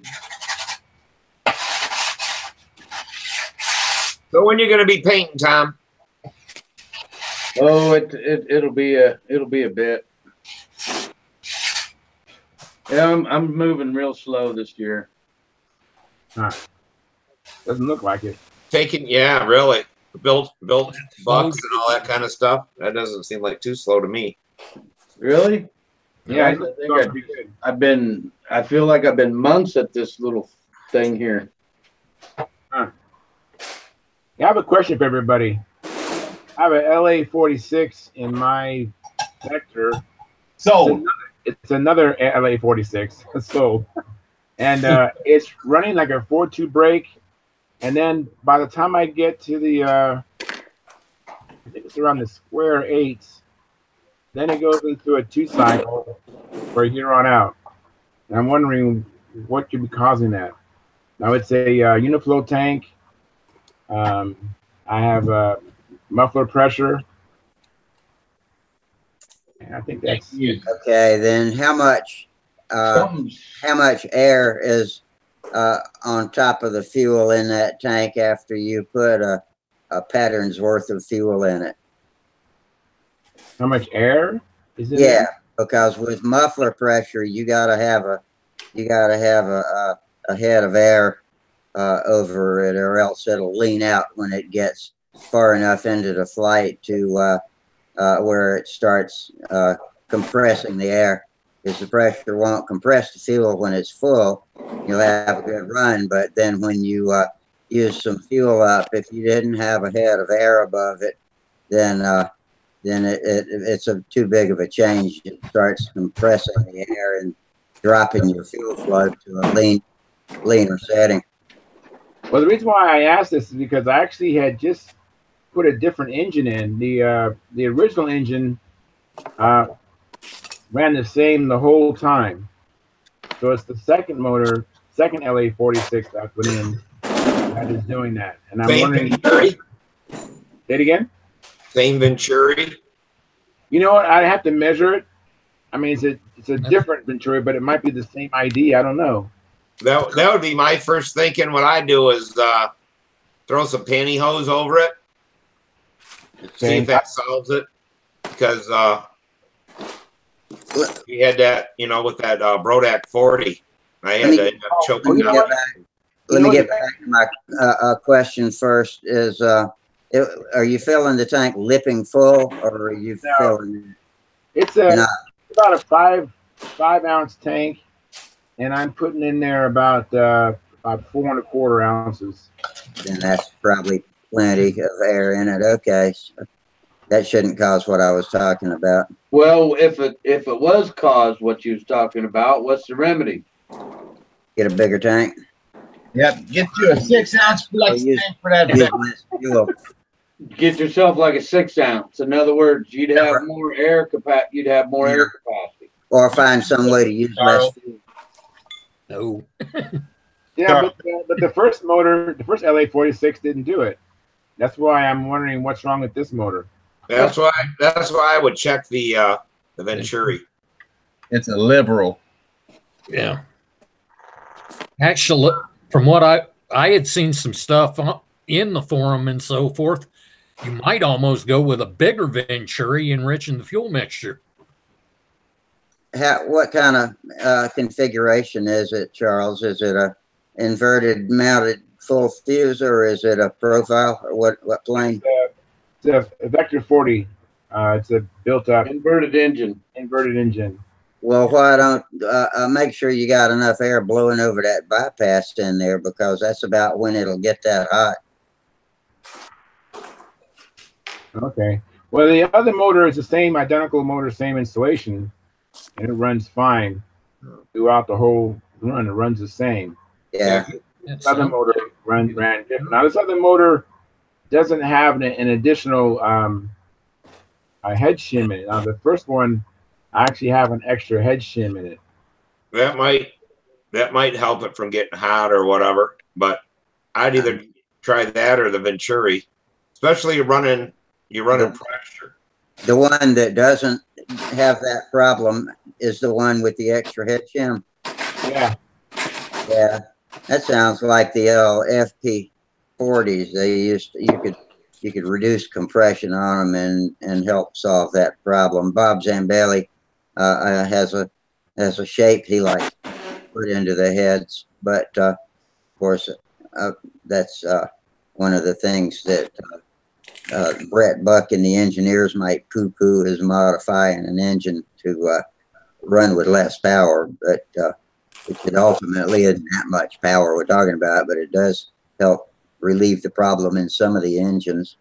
Try to run it without pressure. Yeah, okay, that's a good idea. I mean, those are all good ideas. I'll try them all. True. Yeah. And by the way, Minnesota Mike wants to see the water heater tagged. The water heater tagged. You talking about my paint room? You got rid of it. Yeah, man. Yeah, it's been gone, man. I told you as soon as spring came, that thing was gone. Okay. I got rid of that a long time ago. I did mine too. I was going to use it for that. But I'm yeah, we messed it as soon as it was done. I don't know. I could, I bought myself a new toilet. I could use the old one. I mean. Oh, yeah, the backup. Yeah. You know. It cleaned up easy. Minnesota Mike says, damn. So you got an old commode. You'd have to search way back on some YouTube stuff from about this time last year, I think. Yep. Yeah, I was painting the gobble swant in Stuka. Yeah, I seen that. I'm like, what the hell? So did you say you had an old commode you could put in there and use for that? Yeah, no, I would never do that. You might be tempted if you drink a little bit too much during that one night. Yeah. Yeah, have to go and you couldn't really clutch. You work on gravity, so I guess you could. I guess you could put that in there and have that as your painting chair. Put down as you paint. Well, that's true. Yeah. I don't know. I hated that stool so bad. It's lucky it didn't get the sledgehammer once I got it out. Now I got my big old thing. You bet. For short legs, a 14 3/4 height. Yeah. Yeah. Got fur-lined seat on it and all that. No, just a normal one. But thing of it is, dude, you get me on one of them handicap seats, 17 inches off the ground, I can't touch the ground. Well, that's what I did. My mom is 4'11", I think. I know you got the same problem I got, don't I? Know you do. So when my mom broke her arm and stuff, and they set her on one of them handicap toilets and stuff. She's like, "You're gonna have to get a step stool so my feet will touch." Yeah. I kind of got to hop off and hop on. Yeah. No. Yeah, we fixed all that. So. Hopefully, well, guys, I gotta get up in the morning. I gotta get to. Hopefully, in the next couple of days, I'll get my 332. Now, thanks, guys. Now I got to build a new crutch. Just add a piece of aluminum on there. I can't do that. Mine. Don't weigh anything. It'll strengthen it. You want it strong. I'm just gonna make a new one. I can't have 2 pieces of plate flying right now. Well, take some of that. That's okay. I need to practice. Just fill it in with a piece of wood. Throw the thing over top of it. Nah, that's shoddy. You ain't gonna see it. I know it, but I know it's there. I'm sorry. You sound like my flying buddy because I'm the same way. How about one piece of aluminum, Tom? Just get a thicker piece of aluminum. Yeah, get a 1/4-inch piece and have it machined so it just drops in there. So then I need to go find a pressure cooker because it's there. You go. Is that right? Yeah. Okay. You just buy a piece from McMaster. I mean, McMaster sells like what's the width of that? 3/8 by 3/16. You can buy stock material, just drill it out. Yeah, I bought a lot of stuff from McMaster Car. Yeah, that's a good company. Not expensive. Yeah, that's a good idea. I order a lot of stuff out of that. My profession. Well, I haven't in less years.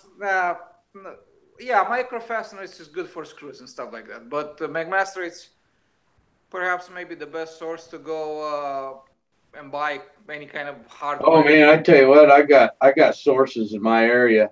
I've got 4 major scrap yards, and 2 of the scrap yards have a train track.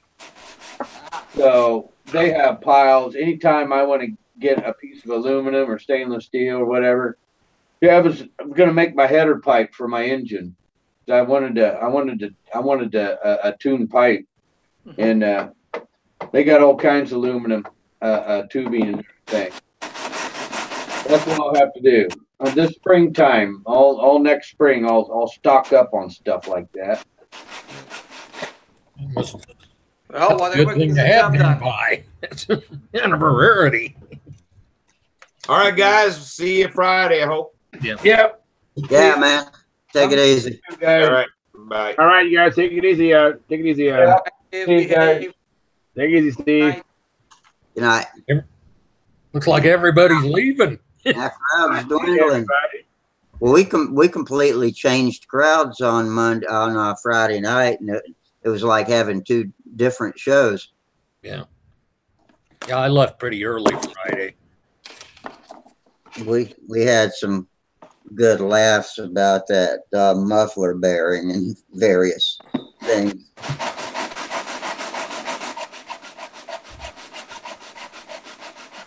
I'm gonna mute this human stander over here. All right.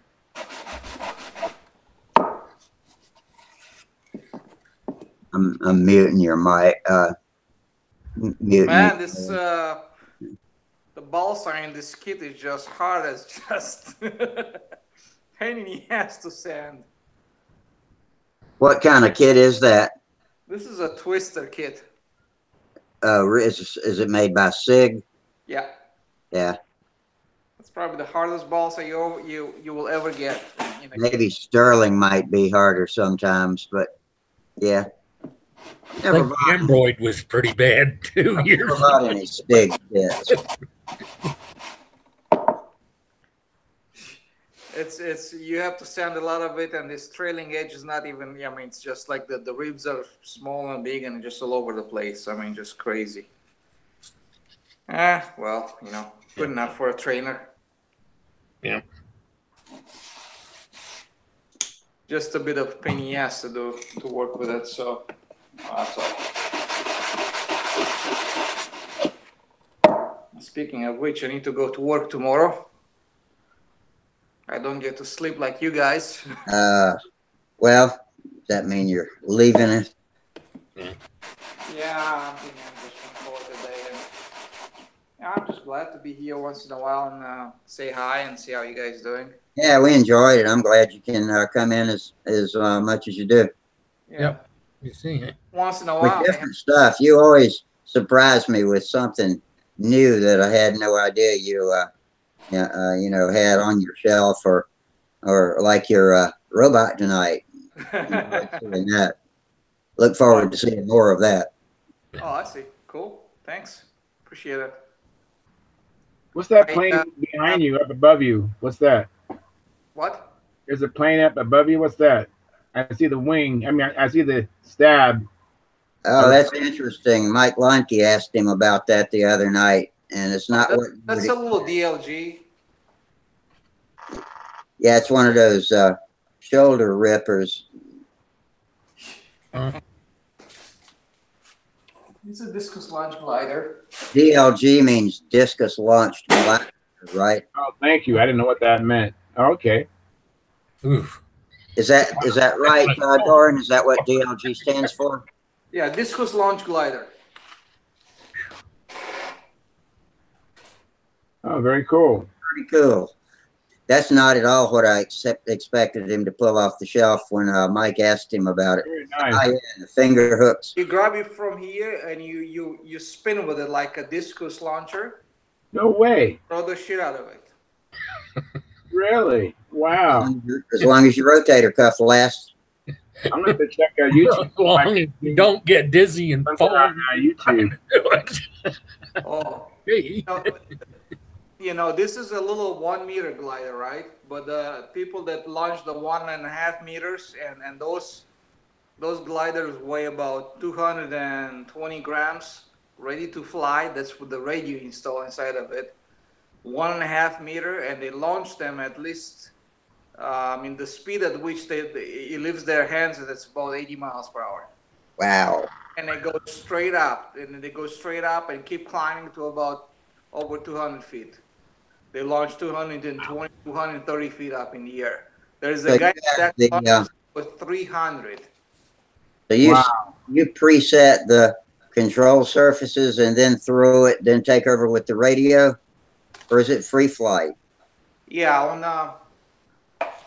on the radio, on my radio, I have a launch button, and all the trims and the presets are built into that launch button. So I just hold the button, I spin with it, I throw it, and then I release it. And the plane, when I release it, goes. Let's put it this way: I have about 5 flight modes into the transmitter. The launch, it's 1 flight mode. The zoom, when you climb and go up to the altitude, it's another flight mode. And then you have the next 3 flight modes is for the cruise, speed, and float. So you have different flap settings for that.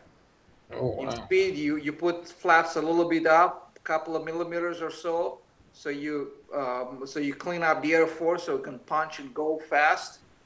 You lose a little bit of altitude, but that's your fastest speed. Then with the flaps at optimum, that's in cruise mode. And once you go in a thermal and you start to thermal, you put in the thermal mode, which gives you a little bit of flaps. And then you slow down the plane and turn tight. And the little bit of flaps are going to hold you on a nice tight turn. And in addition to that, I have even a slider that in thermal mode, I can add even more camber to it. So you drop the flaps even further down to slow it even more. And so by flap, are you meaning like aileron, flap on one side? No, they're flaperons, yes. Yeah, Ailerons and flaps are in one control with one servo. So that's what we do. I mean, the radio has different presets. Right. Even this one, which is just a rudder and elevator, I have a launch to it, so it can pitches up, and then I have a zoom, so it can climb, and then when I push it over, I have I think I have cruise and speed only on this one. So cruise, you just you put it level and you put it in cruise mode, and then you park it over there and just let it just glide and it just flies by itself. But if I want to go a little bit faster, I just put it in speed mode, which gives a tiny bit of down elevator into it and puts the nose a little bit down, and it's going to gain some more momentum. Now, is it going in a circle? Yeah. We can go in cruise mode. Just All the thermal, it's going in a circle. Yeah.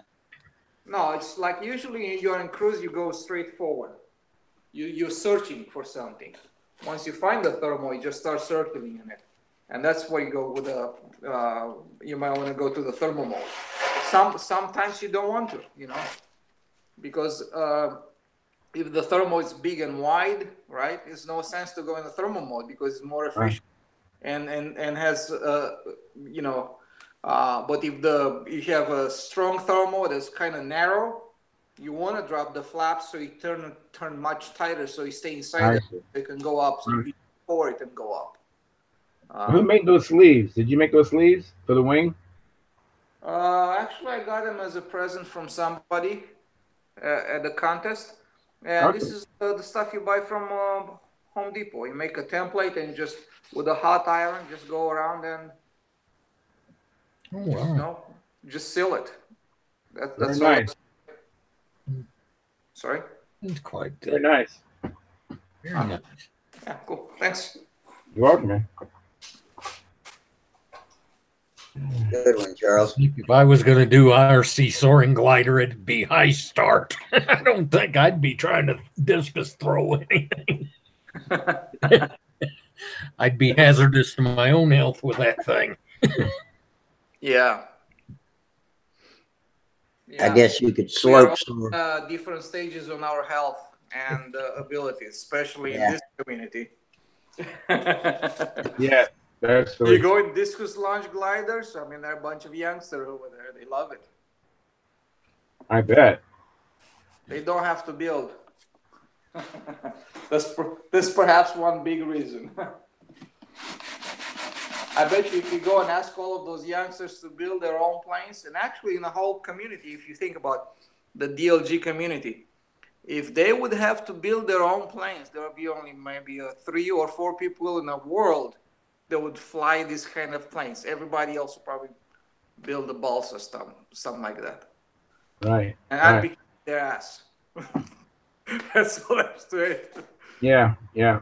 Going there and just killing them and then just listen to them and see if they are still breathing, right? And then I'm going to kill them some more, right?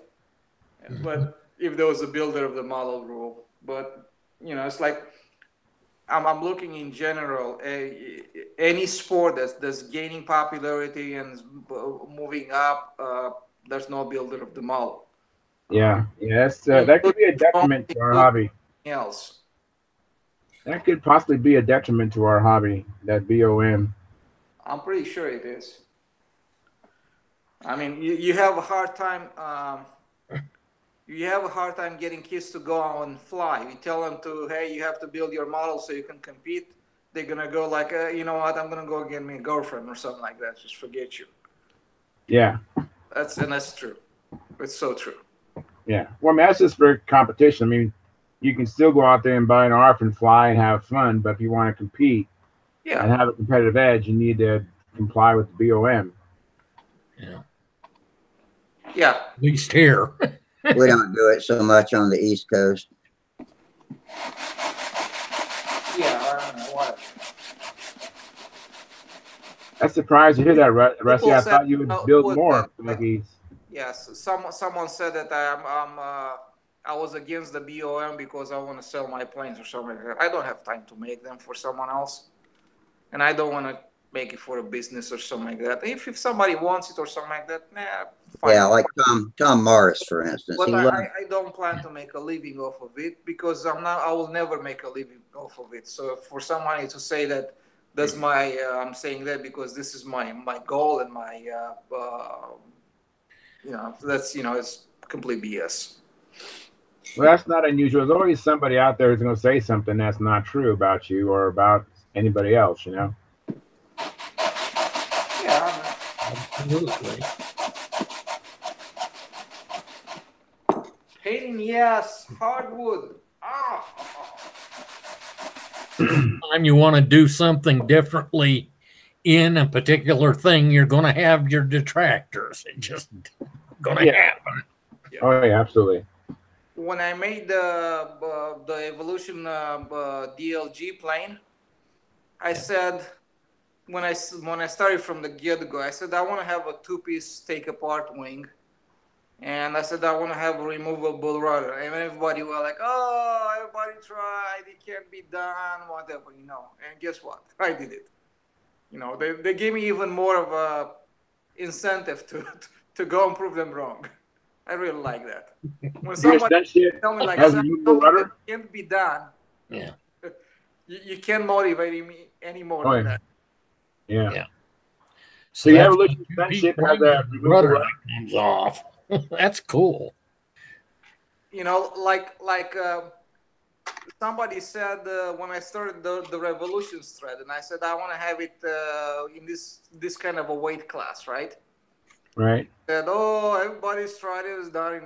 They all ended up over 70 ounces, and I'm at 53. I said, okay. Very good.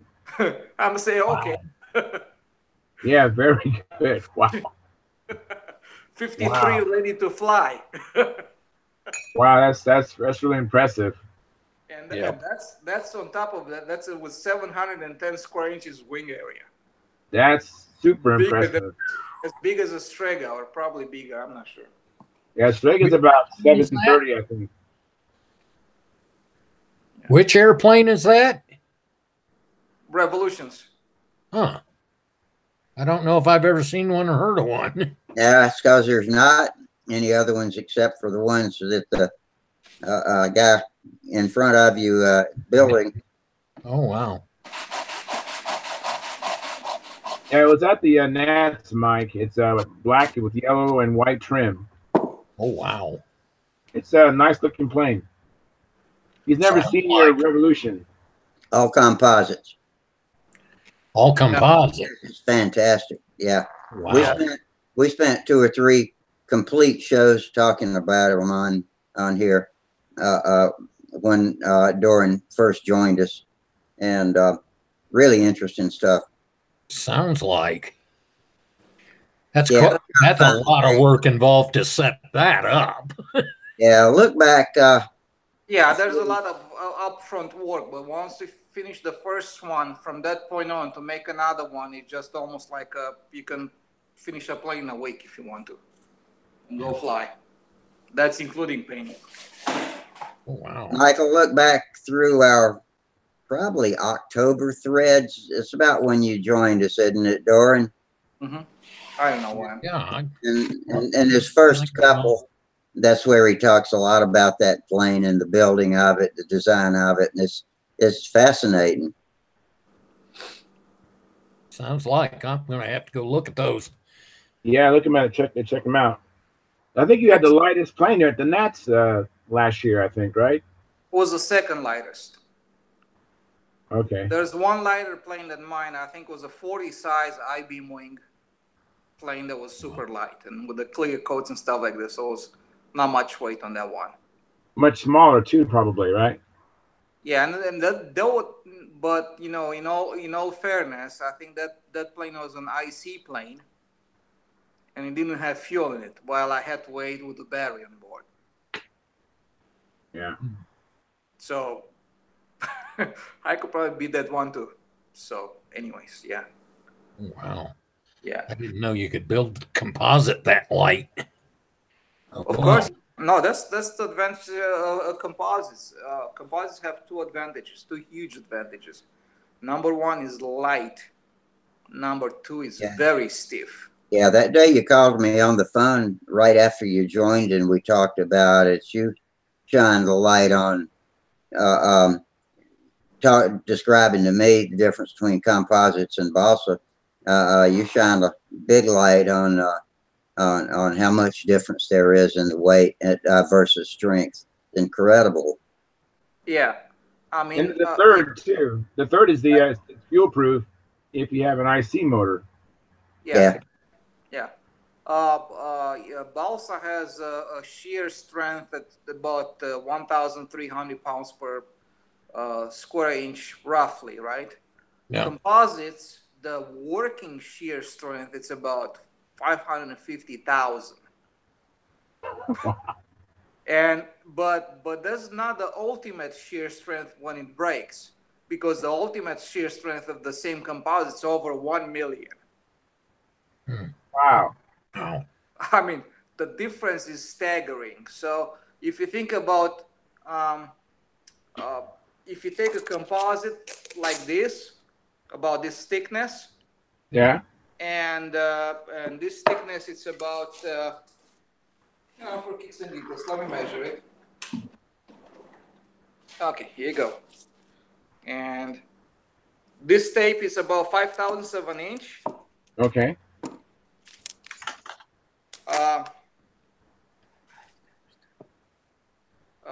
You would have to have a balsa stick, this thickness, okay, the same profile, about, let's say it's about 2 inches thick. This profile, 2 inches tall, piece of balsa wood. Wow. To be the equivalent of this in carbon. Wow. So, Wow. so pretty much any spar I put in my plane. Now, the problem with that is that the composites, yes, is thin, and probably if you have a 5,000 piece of composites piece, it will be wavy, and you can play with it. While a balsa wood is not going to do this kind of a, 2-inch Right. balsa wood is not going to do that, right? Right. But if you can hold the composites in a straight line, Yeah. without bending and waving and stuff like that, all the strength goes in that direction, right? Okay. In compression or in tension. And for that purpose, like what we have it in our wings, they're always in compression or tension. Right. One or the other. And when I put the spar on my plane, that's very stiff. I mean, that's, it's like, that's why you support the spar in the center with some kind of a vertical grain or some kind of spacing, because you have two shells. You have a top shell, a bottom shell, and in between them you may have two vertical walls, or a vertical wall that goes root to tip, and maybe a few ribs in there. Yeah. Because our aft section on our fuselage is quite wide, and you have a lot of pressure on those sections. It may want to collapse a little bit and do something funny in the air. But long story short, that's you're talking about the sheer strength of the composites is just staggering, number wise. And that's here's an example. The nose section, the one that I take out to remove the battery and put it back in. Right. That weighs 57 grams. Wow. Wow. That's the shells with the formers and the nose ring on which the motor attaches, plus the rails on which the battery loads and unloads, plus all the hard points that's built into it to take it apart, to put it in and take it out, right? Yeah. And if you look at that 57 grams worth of a nose, which is about 10 inches long, it's about, yay tall. Right. Close to 6 inches tall. It's a substantial piece, right? Yeah, it is. And this substantial piece carries about 600 grams, which is 22 ounces worth of stuff inside of it. Wow. So you have 22 ounces of stuff that's carrying. It's not carrying statically, because when you push the nose up and do a corner, that's a lot of pressure down on the nose. The battery wants to go up and down, and you know, all the stuff. So if you multiply that by the G loads that we put on the plane in a corner, it's all, and it's working fine. I have no issues whatsoever. And that piece weighs less than 2 ounces. Wow. 10-inch worth of nose material. Wow. Wow, that's pretty amazing. Yeah. So that's where the advantage of composite is. And right now we have some different layouts in the works, which are going to make those parts maybe a little bit lighter in the future. And right now we are also considering adding using carbon everywhere from now on, and eliminate the fiberglass out of it. So it's going to be even stiffer. Wow. If you get a balsa wing in the air, you know, Right. you can see it doing this number. You know, looks Right. like Sure. propeller. You know, look at pictures. You know, what do? They just both bend. You know, Yeah. hips are twisting and bending like that in the under load, and then on top of that, the wing goes like this, up and down in maneuvers too. So when I do this in maneuver, going up and down, well, that only takes line tension away from you, because every time it does that, it basically, so if the cables are coming here and it does Right. this, it wants to do this and comes into the circle, right? Right. Right. Or now say maneuver, it does that, it goes also into the circle. So you don't want to have any of this on your wing. Right. And when you have torsion on the tips of the wings and stuff like that,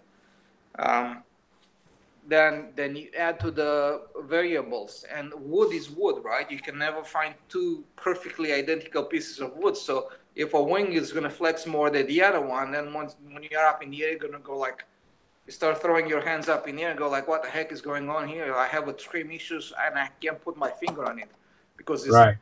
like chasing a ghost. Right. And Yeah. there's nothing worse than that.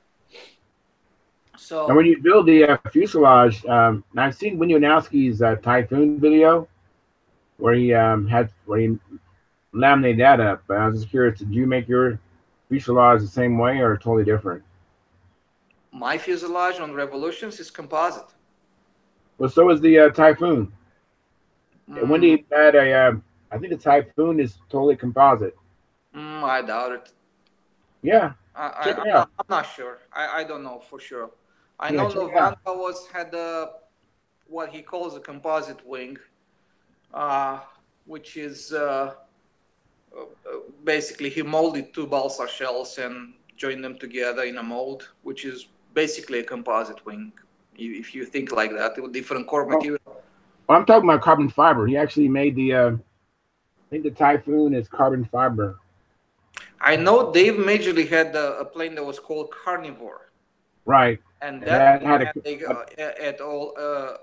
an all carbon fuselage. However, I think that's a mistake to make a fuselage like that, because it's heavy and is not very very rigid either. You add a lot of weight, a lot of layers. When you have just carbon and you layer and layer and layer to take that that flimsiness out of it, you know, because carbon wants to do this, you know, kind of like that. Yeah, right. It's like a film. So in order to make it rigid, you have to add a lot of layers to it, right? Right, right. And in order to get away from that, you need to sandwich it to start to go carbon, some kind of a filler material, which is foam or balsa, and another layer of carbon or fiberglass. And now you can use light carbon with a light filler and a light fiberglass on the other side, and now your shells are light. So, and if you ever plan to do a composite using balsa wood, I'll probably say use like 1.2 ounces per square yard fiberglass with a 1/32 balsa and another, say, 3/4 ounce fiberglass on the inside, and you make that shell. So you use half of the balsa, I mean 1/4 of the balsa you actually use in a normal fuselage. But it's all in a technique which you apply to do this whole stuff, because if you don't use proper techniques, then you're gonna end up with a heavy part no matter what you do. I mean, that's a fact. Right. So that's why I started the composite thread over there, and that's why I put those videos over there. And I said, you know, people like to argue and whatever, but I said, if you watch the video and you watch it step by step, what he does step by step, every detail, it's important. Every single detail, it's important, and it's absolutely right. All of that's on rcgroups.com, right? Yeah, rcgroups.com has a composite and fabrication forum, and just about any question you have, you will almost 95% for sure you're going to find an answer over there. But you have to dig in. Look for Trey and Doran's stuff over there on RC Groups. All right. Okay. I'm over there once in a blue moon, but I'll make a point to check it out. Yeah. I don't think I've ever gotten on that forum. That's a great forum. It's better for RC guys. Not so much for control line, but mostly RC. But if you're talking about building techniques, you can find anything from balsa building techniques to there's some world-class talent over there. There's some world-class talent over there. Oh, very good. Yeah, I didn't know that. Yeah. I just check out the classifieds looking for a TNC tack. They're really precise tachometer. So all the big, not all, but a lot of the top tier pilots use those TNC tacks. Mm-hmm. And they go for about $100. Yeah. Why do you want to use a tack so much? Well, so I can record the right RPM, and I've tried different tachometers, and sometimes it gives you an erroneous reading, and it's like I know the motor's not turning that slow, or I know it's not turning that fast, and it's just like inconsistencies. Why it's making me think that's about. Exactly my point. That's exactly my point. You know already how the motor sounds. Yeah. And that's what Randy Smith told me one day. It said, use your ears. When you crank up the motor, it sounds at high RPM, and you open it, it's like the sound you're looking for. And once you get it there, trust your ears. You're pretty close. But actually, what I do is typically when I'm trying to, I'm trying to figure out, what line length, the props, and everything else. And so, for the most time, I'm using it by ear. But once I find something I really like, I want to record the RPM. That's why I want the tack. So I don't necessarily use it every single time. But when I finally have the quote unquote the setup I like, I record the RPM in case something happens and I have to, get back to the plane. If I can go to my flight logs and go, okay, the tack needs that. That's why I want a good tack. It's just for that. Yeah, well, that's probably a good idea. Yeah, I could see that.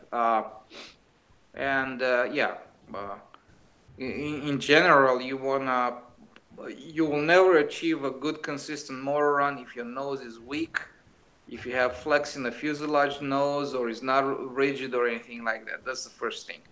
So if that's not you didn't put a check mark over there, my nose is rigid and the fuselage is super stiff, and you have those doublers going all the way to the trailing edge of the wing, so you have good transmission of vibration from the nose to the wing, because the motor makes the vibration transmitter through the fuselage to the wing. Right, exactly. The wing is like a dampener for the vibration, yes. Yes. But I never go back to the trailing edge. That's interesting. I go to the high point of the wing. You probably want to go to the trailing edge. It's probably practice. Okay. just don't mess up with the engine crutch. I mean, that's one thing where you don't want to save weight, honestly. Right. That's what he did. He always did. The only thing that he ever did to his engine crutch to make it lighter, he put like he made it like a U shape. Yes. Yeah, with the table saw. Yes. And it was nice because it actually had a radius of the table saw blade toward the end of it. It's kind of neat. Yeah. I'm going to replicate that. that. Stress, the stress relief built into it. Yeah, I really like that. Yeah, but that engine crutch had a full 100% balsa wood in between, all the way from the top to the bottom, and it was all cross grain going across from one side to the other. And that was just rigid like rock. And then he used this 1/16 doublers, which he made sure that very well glued to the fuselage sides, and they always went to the back of the, actually to the point where your bell crank, not the bell crank, the control horn goes out. Yeah. So you don't need to get those doublers to where the flaps end, but just to that point where the main part of the wing ends up. So now that you have a super solid nose, you're pretty good to go. You also want to make sure that your fuel tank can be adjusted up and down. Right. A lot of people are just painting themselves in a corner, or they buy an ARF that you cannot raise the tank any higher than you actually need to, and then you just it's a lost war over there, right? Yeah. Charles has encountered that problem before. Yeah, I've had to raise my engine on the Strega because the tank floor on the crutch, I couldn't move the. I speak in terms of closer to the engine bearers or away instead of high and low. It gets confusing, but I needed to move the engine closer to the engine bearers, and I was already against them, so I had to shim the motor to give the same effect, and that's what I did with the Strega. So, but I'm talking about center line of the needle valve with the center line of the tank. I understand. Right? I follow. Yes. Right. Yeah. Right. Yeah. So if the tank is high, it's very easy to lower it by adding something. Right. Right. But if the tank is low and it can't go high, you're done right there. Right. And then you have a plane that runs is gonna always, maybe if it runs normal in inside loops, outside loops, you're gonna always want to run away. So once you try to adjust that, you just forget it. It's never gonna work out. And that's best. So if you have all of that, then just first thing you want to find out, use a higher pitch prop and find where the engine is happy, and try if you do loops and it starts to run away on you, and then it comes back to the 4th cycle when you're going level lap, there's only one reason for that. The prop is too small. It doesn't have enough load on the motor. Right. Okay. Right. So now the prop will need to grow up a little bit in size. Right. Until you get a 2/4 brake, right? Right. So now you find where the engine is super happy, right? Now you play the pitch of the prop to get your lap time. Right. But then you run with the pitch of the prop, and then you try it, and again you can do the same thing. If it kind of stays in the 4 cycle all the time in a maneuver, then your prop is too big. Right. So if you do loops, you can go one of the 3 ways, right? It either runs fine, or it goes lean, then means prop's too small, or stays rich all the time, prop is too big. So it's easy to put your finger on it instantly. It's like, that's what that, right. And once you find, and some motors, depending on their timing, right, they have a very soft brake or a very pronounced brake. Right. Depending on the timing. So yeah. So don't be surprised that maybe a motor that you put in runs one way, and you put a different motor, and they go, oh, it doesn't run like this other one. Of course it doesn't, because they have different timing. Yeah, I'm just having a problem with I have two LA-46s. They're both the same motor, and they have different characteristics for some reason. Of course, two different motors. Yeah, if you LA-46 versus a Magnum 46, it's two different animals. I mean, I have two LA-46 motors, and one is after the square 8, it starts running a 2-cycle for the rest of the pattern. That's the second motor, but the first one I had in there, it didn't do that. So I'm trying to figure out that. But like Steve Hines thought I might have a different size Venturi. Because I haven't measured the two Venturis to see if they're exactly the same. I looked at them, but looks are deceiving. Yeah. Venturi size is very simple. What the Venturi size does, it sets your max RPM. If you have a little Venturi, it's like stepping on a gas only just a little bit. Right. If you have a big Venturi that allows a lot of air and mixture going in, it's like stepping and flooring the gas pedal. Right. Same motor, right? Yeah. So if he has a big Venturi, probably when it breaks in super hard and goes like, wow, just like mad, right? Yeah. But also, it could be that you're still running a bit of a small prop on it. I actually, when I changed the engines, I kept everything, it's the same fuel tank, same prop, same muffler, everything's the same, except for one. The first motor I put in had an extra head shim in it, and the second motor, I just left it stock, and I was just curious how it ran, and I liked how it runs, except for after I get past the square 8, then it's in a 2-cycle. The one with the extra head shim is the one that does not have that problem, right? That's correct. Yes. Well, yeah. Head shims. What head shims do? They loosen up. They detune the motor. When the motor is tuned, it's a little bit more friendlier, but it's not going to produce as much power than the other. Right. So that's another variable. Now you can go into tune pipes, and it's not a discussion over there. Yeah, that's another discussion. Absolutely. Or you can buy some batteries, go electric, and call it a day. I know. I mean, if Bob Hunt was on here, oh my goodness, I'd be getting slammed. Hey, I love you, Bob Hunt. I know that you would definitely, any opportunity to pounce on me to go electric, he will do it. Yeah.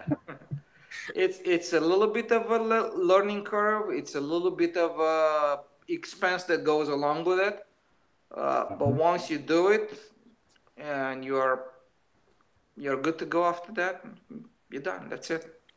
Yeah, it definitely is something I'm looking at in the future. Definitely. I can't deny it. When I get in the expert level, I think I'm going to need to have an electric. Because I lose a lot of flight time just when I build a new plane. I spend so much time getting the engine run, the same upright and inverted, all these things we're talking about just a second ago. Yep. With the electric, you don't have that. I mean, it's like it runs the same. It doesn't change after the square 8. None of that. Yeah, so it doesn't run away. It doesn't.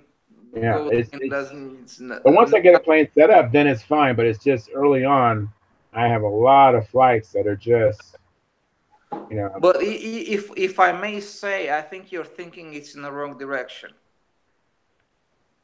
You need to go to electric now so you can become an expert. Yeah, it would definitely help. I probably. And here's my here's my 2 cents why. When you have a plane that flies the same every time, with a motor that flies the same every time, you only have one job to do, to put the plane wherever you want to put it. Right. And nothing else matters. There's no worries in the world. Is the engine gonna do this? Gonna do that? So and what I'm thinking is that if your flying level is here and your plane level is here, it's not gonna help you. If your flying level is here and your plane level is here, you have to build. Yeah, that's the preferred way to be, absolutely. But let me say something. I'm not in any hurry to get too expert either. No, that's fine. Whenever you want to do it. I mean, I'm in no hurry to get to expert. I like it here in advance, and Sure. So I wouldn't want to expedite it. Trust me, I'm in no hurry to get a serious beat down. Yeah, I think this, if there's one thing that can help anybody in their flying, is try to visualize and visualize the maneuver, right? Look at the Yes. maneuver and Right. put the plane on it, right? Right. Kind of don't look at the plane, look at kind of the background and kind of draw the lines in the air, whatever you want to do with it. Yeah. And then just put it on the tracks. Yeah. That's been one of the hardest things for me to learn to commit to. My automatic memory is to use my reference points and especially when I go to a new field and just scout all the way around the circle and see what's, see what you're going to be watching behind the plane. Yeah, my biggest problem right now is that, for example, if you do the wing over, you want to pull out here. Right. The plane is here, but my gaze goes here, right? And the plane flies through my gaze. When I do my inverted one, right? Right. Gaze is with the plane all the time. So, Interesting. I'm Yeah. kind of mixed in my head, and for example, when I do my inside square, I just stay with the plane. The gaze leads it. The gaze lays it. The gaze lays it, and I hear them just piece of cake, right? Yes. When I go to my outside square, my gaze is with the plane again. I go like, oh no. Yeah. I'm actually working on that. That's interesting you bring that up because I'm actually trying to train myself on my reverse wing over, especially the inverted pullout, to get ahead of it, like what you're saying. And I'm just trying to develop that to take my eye off the plane and get ahead of it so I can see where our feet is and pull out. That is exactly what I'm want to work on because I feel that'd be an advantage. That's important. I try to stay as far ahead as I can, especially if you have a little bit of a balance problem like I do. I need to be standing firmly planted when it flies into my doorway, to go around.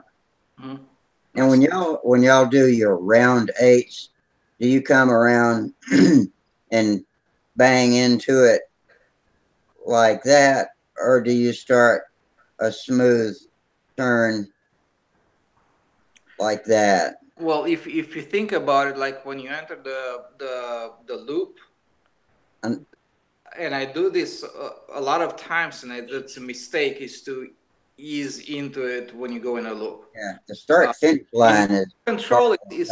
Say your control is here for the loop, right? Yeah. All right. You fly level, get to that point, bam. Yeah. You snap to that position. Right. And then what you want to do, you just want to make sure you follow the plane. Yeah. Because if you don't if you are not following the plane with your hand, then the plane is going to do whatever it wants to do. Right. Right. Because remember where your start finish line if it goes is. to this level, it's already you're like giving down elevator, right? Yeah. Right. Exactly. Give it up here and you follow with it, whatever it is, it's going to be a lot smoother, a lot straighter. Yeah. Right. Exactly. Matter of fact, when I do the reverse wing over, when I first was doing that, a friend of mine said, your plane is always waving. I looked at it, I thought it was straight, but that's was a factor of the plane getting ahead of me and behind me. I was unintentionally giving it input because the plane got ahead of me. It's like giving it down. And so I turn my wrist, I lay my wrist over, so I'm going up. I'm not giving it any input. Are you right-handed? Right, I'm right-handed. Okay, you're right-handed. then it should play to your advantage. Did you ever see what Fitzgerald does when he does a wing over? No, that one I have not. I've seen what he does on the hourglass and the overhead 8, but I haven't seen what he does on the. On a wing over, what he does. So what he does on the wing over, I'm not sure if you can see me. I can see you now. If you fly right-handed, you start your wing over there. Right. What it does, the plane comes here, right? So the plane flies, right. flies, and he plants his feet. From Right. here, he takes a step and sets up. And the Right. plane here comes over, down, over there. He never changes his position. His position is like this, in line. Right. So, Right. so he's already set, and his stands are here, and the plane Very comes good. over, bam, and he follows it nice and clean to the pull out, Wow. nice and clean. Okay. No movement on the body. Right. I'm a My left. movement came from the plane getting ahead of me when it's climbing, or be behind me when it was climbing. So I had to. Every time you change your body position, so you do your wing over and you turn around this way. So you do pull outs, and your body turns around again, and you turn. What you're gonna see on those people that do that, the plane goes up, and it tucks in, kind of changes directions right overhead. Yeah. And then it goes in a new direction, and then they pull out, and they never know it. What they do. Yeah, I know. Yeah, it was pointed out to me, and I didn't even know it. But what he does, I mean, it's just you ever watch him when he flies the in particular the wing over? It's like it's very interesting footwork that he's got over there, right? Because he steps and he leads the plane, and he waits in position as the plane comes around, and he starts. I mean, he's long before the plane. I mean, the plane is almost like behind him. Wow. Back, and he's waiting for the plane to come around. And he picks up the spot, bam. Wow, thank you, Doran. That's pretty cool. Yeah. He never moves. And that's pretty cool. Yeah. There are different people. Some people are, like, for example, Bob Hunt, he was saying something about his rhythm. Yeah, right. Rhythm, like a musician. Like a musician. Exactly, which he is. And if you have a constant speed flying plane, it's easy. And actually, I use that on my square eights. That's why my square eights are better than my square eights in outside are a lot better than the square eights when I do just the outside square eights. Interesting. Because okay. I have my rhythm from the inside, and then I just copy the rhythm on the outside. And the pull out, it's almost spot on every time. Very good. So, but yeah. Right now I have a new problem because I'm trying to get used to this new plane, and it has so much potential. And as I'm like, man, I need more spacing on the handle because I want to turn harder and not change my flying style a whole lot. Right. But I have the system inside the plane. It's Expo. So it does help me a little bit because the center is very nice and soft. I mean, I have some hunting issues with it, but I think it's because I have kink in the lines and they don't slide very easily on. Oh, okay, right. On each other. So, and the way I found that out is that I was flying in normal flight, just after takeoff, and then I bring the plane inverted, then I was flying just fine. So if I put 3 loops in it and I go inverted after that, I immediately see the difference. So. Oh, okay, yeah. But so that's I have to. I have to retrain myself. When the plane is far better than what you can do, you have to train yourself. I look forward to having that problem. Having a better plane than me. Yeah, right now I'm pulling my planes along. I had a friend of mine, his name is Aaron Nottingham. And he was a buddy of mine when I used to live in Rockford, Illinois. So he wanted to build his first plane. And I said, for his first plane, I said, get a 40 size Cardinal. Right. And that was a discipline. And he quickly learned how to do the beginner pattern, to do even move up through intermediate, right? Right. And on the next plane, I make him build an SV. Wow. Okay. Yeah. He That built makes sense. Cardinals with SV he sounds good. built an SV22, and boy, he was up on top of that thing and just learning the pattern like it was no tomorrow. Same thing happened to me. I was flying profiles, and I was even making some mistakes on them on a nose construction. Right. Didn't know better at the time, and the engine was inconsistent. Everything was, crappy. I could do a horizontal 8 with them, maybe do an inside square. I tried the square 8s, but the motor would run crazy. I had problems um, with the way the plane flew, and I said, I'm sick and tired of this. And I jumped. So basically, even a lesser quality than a twister, right? Much lesser quality than a twister. Twister at least has a rigid nose and runs somewhat decent, right? Right. Right. And but that was just a very poor quality plane. Long story short. So my next plane after that was the Intrepid. Okay.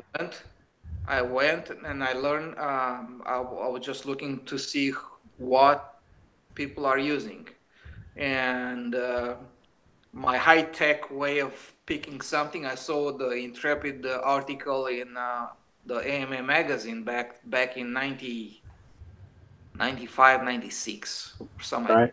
that. And they had an article over there on the Intrepid, and somebody was praising the model quite a lot, right? And Right.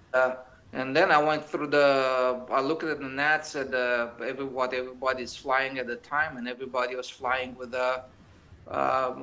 either the VF OS Max VF 46, Right. or they were running the PAs 40, Right. 50 PA 60s, right? Right. And I noticed the 40s, and there was the OPS as well. Right. Yeah. But I noticed that the 46 VF OS Max was most popular at the time. So I said, I'm going to buy that. Right. So my next plane was an Intrepid with a OS Max 46 VF with a carbon fiber prop and a tune pipe on it, and the whole everything. And when I flew it for the first time, and after that I landed the plane, I go like, oh my God. It was like jumping from a Yugo into a Ferrari Testarossa. Wow. I look forward to having that experience. It's that was the difference, right? And from that point on, about a month later, I knew how to fly the whole pattern. And it was simple. The plane was flying better than I could. The motor was never quitting. The motor was running consistently every time. And I have room to grow into. Yeah. But the fact that you don't worry about what you're doing, what the plane is doing, what the motor is doing, or anything like that, when everything is nothing to worry about, then you can make very fast, very easy. Oh, absolutely. Oh, yeah. Then you can work on yourself. Yes. Yeah, because that's the only thing you are worrying about. Yeah. And so a month later, I learned how to fly the whole pattern. I think a month or two later, I went to my first contest. I could only fly beginner over there, so you can imagine me with the beginner contest with the SB12 on tune pipe. Everybody was looking at me, holy smokes, what is this guy doing here, right? So, Yeah. so that was the only beginner pattern contest that I ever attended. And I won it, and I beat a guy that was kind of sandbagging over there anyway. So I kind of took his glory on that contest anyways. Yes. And after that, I flew. I started to fly intermediate, but because I was making such rapid progress, I was in an intermediate for the next 2 or 3 contests at most. Right. And after that, I went to intermediate at nationals, and I won it over there. Mm-hmm. Very good. And after that, they put me to fly. The prize for winning intermediate at nationals is that they pay your entry fee to go and fly at advanced at the nationals. Oh, So the same week. yes, Oh wow, okay. I yeah, didn't realize that. yeah. So I flew the advanced at the nationals in that year, and I was still in top 10. Very, very good. Advanced at the nationals in my first year. And from that point on, I just flew expert. But you know, you understand my story right now. It's I like do. I do. if you have shoes, room in your shoes to fill them in, you're gonna Yeah. fill them in. Right. Your Exactly. Yeah. shoes are too small, forget it. Yeah. Exactly. You can't grow. Yeah. This I look forward to getting to the nationals. I'm looking forward to it. yeah. At I mean, least once, at least. even if you buy an ARF, an SVR or something like that, I think that's well worth the investment. Mm-hmm. Yeah, I mean, it's like if anybody would ask me right now, hey, I kind of know the intermediate pattern, and what do you think my next plane would be? Well, I would not hesitate, and I said, get an electric plane and go with a SV11, minimum, minimum. Yeah. Yeah. And Now, that was a shock. That was a shock for me to go from that crappy plane to an SV11. Guess what? This was the next shock because the difference in performance is just that big. wow. Yeah, I have a friend who has an SV11. Maybe I'll ask if I can fly it, see what it flies like. Oh my God! Yeah, yeah. I mean, it's an ARC or an RF, but I would like to If see what you it don't flies have like. the VR, it doesn't matter. It's still a big step up. It's still a big step up. It's just like you have to do that. You have to do that. And I was at the KOI in Florida, and somebody was flying his own designs and stuff like that, and he could fly the pattern, but the motor would not run. It would be all over the place. I mean, just everything was just um, far from optimum, right? Yeah. And the guy was just fighting, and actually the motor quit in the flight, and he hit the ground with the plane Oh, and continued to fly it after that. The prop didn't break. He pancaked a little bit, but the ground was so full of sand over there that it's like it didn't break the prop. So he continued wow. to fly the pattern after that, and he crashed. Eventually, he crashed the plane. But to me, it was clear. I mean, his problem is not, his problem is that he doesn't have a plane that would fly, and he doesn't have a motor that would run the same, Right. consistent to help him. Right. And he was just fighting it all the time. And I was standing next to him, and I was watching his landing and stuff like that. And I said, what? Why do you have your handle spacing like that? Well, because of this other guy is doing this. So I said, so what? Right. It doesn't What matter. does that got to do with anything? Yeah, it doesn't matter. I said I was watching him, and I was noticing how much he was over controlling everything. It was just too sensitive. Yeah. I got an acquaintance out at the field that does everything to his engines that Randy Smith does. And I don't think he knows why, but if Randy does it, then he does it too. And he spends more time screwing with his plane in between flights than he ever gets in the air. Mm-hmm. Oh, geez. Wow. I don't even know how we know what to do because I think Randy Smith, his engine work is kind of secret. He doesn't tell people what he does. He just says he balances and blueprints it, but that's about all I can get out of him. I don't think he tells you what he does exactly. That's his proprietary privilege. Yes, yeah. So I was talking to this guy after the contest, and I said, you know what you need? I said, you need a plane that will fly better for you. And I said, and he said, what do you think I should get? And I told him to get an SV with put an electric motor on it. I just Yeah. I just got him from a Yugo to the Ferrari too. So Yeah. so from that point on, I went electric because I know even an SV is nice plane. Those PAs are very nice motors and can run very nicely. You still have to fiddle with them a little bit at least, you know. Maybe a little bit more nitro, a little bit less nitro, depending on the altitude at which you fly. Then because the air density changes the way things resonate and all the stuff in there, and or you need more power, you need more oxygen in it at the higher altitude. So, anyways, but even with those, you have to mess around. But I said if you go electric with an SV, you can't go wrong with that. Even if it's maybe a heavier plane, but it's still gonna fly well. How you doing tonight, Steve McBride? All right, we're doing good, Rusty. How are you doing? I'm good. We were just about to close up here, but we'll hang around for a couple more minutes before we close up shop. Okay. How you feeling? I feel great. I think I feel better than I have felt in a long, long time. That's good. Good to hear. I'm still not putting weight on that leg, but that will come. And it's not because I can't, it's because I've been told not to.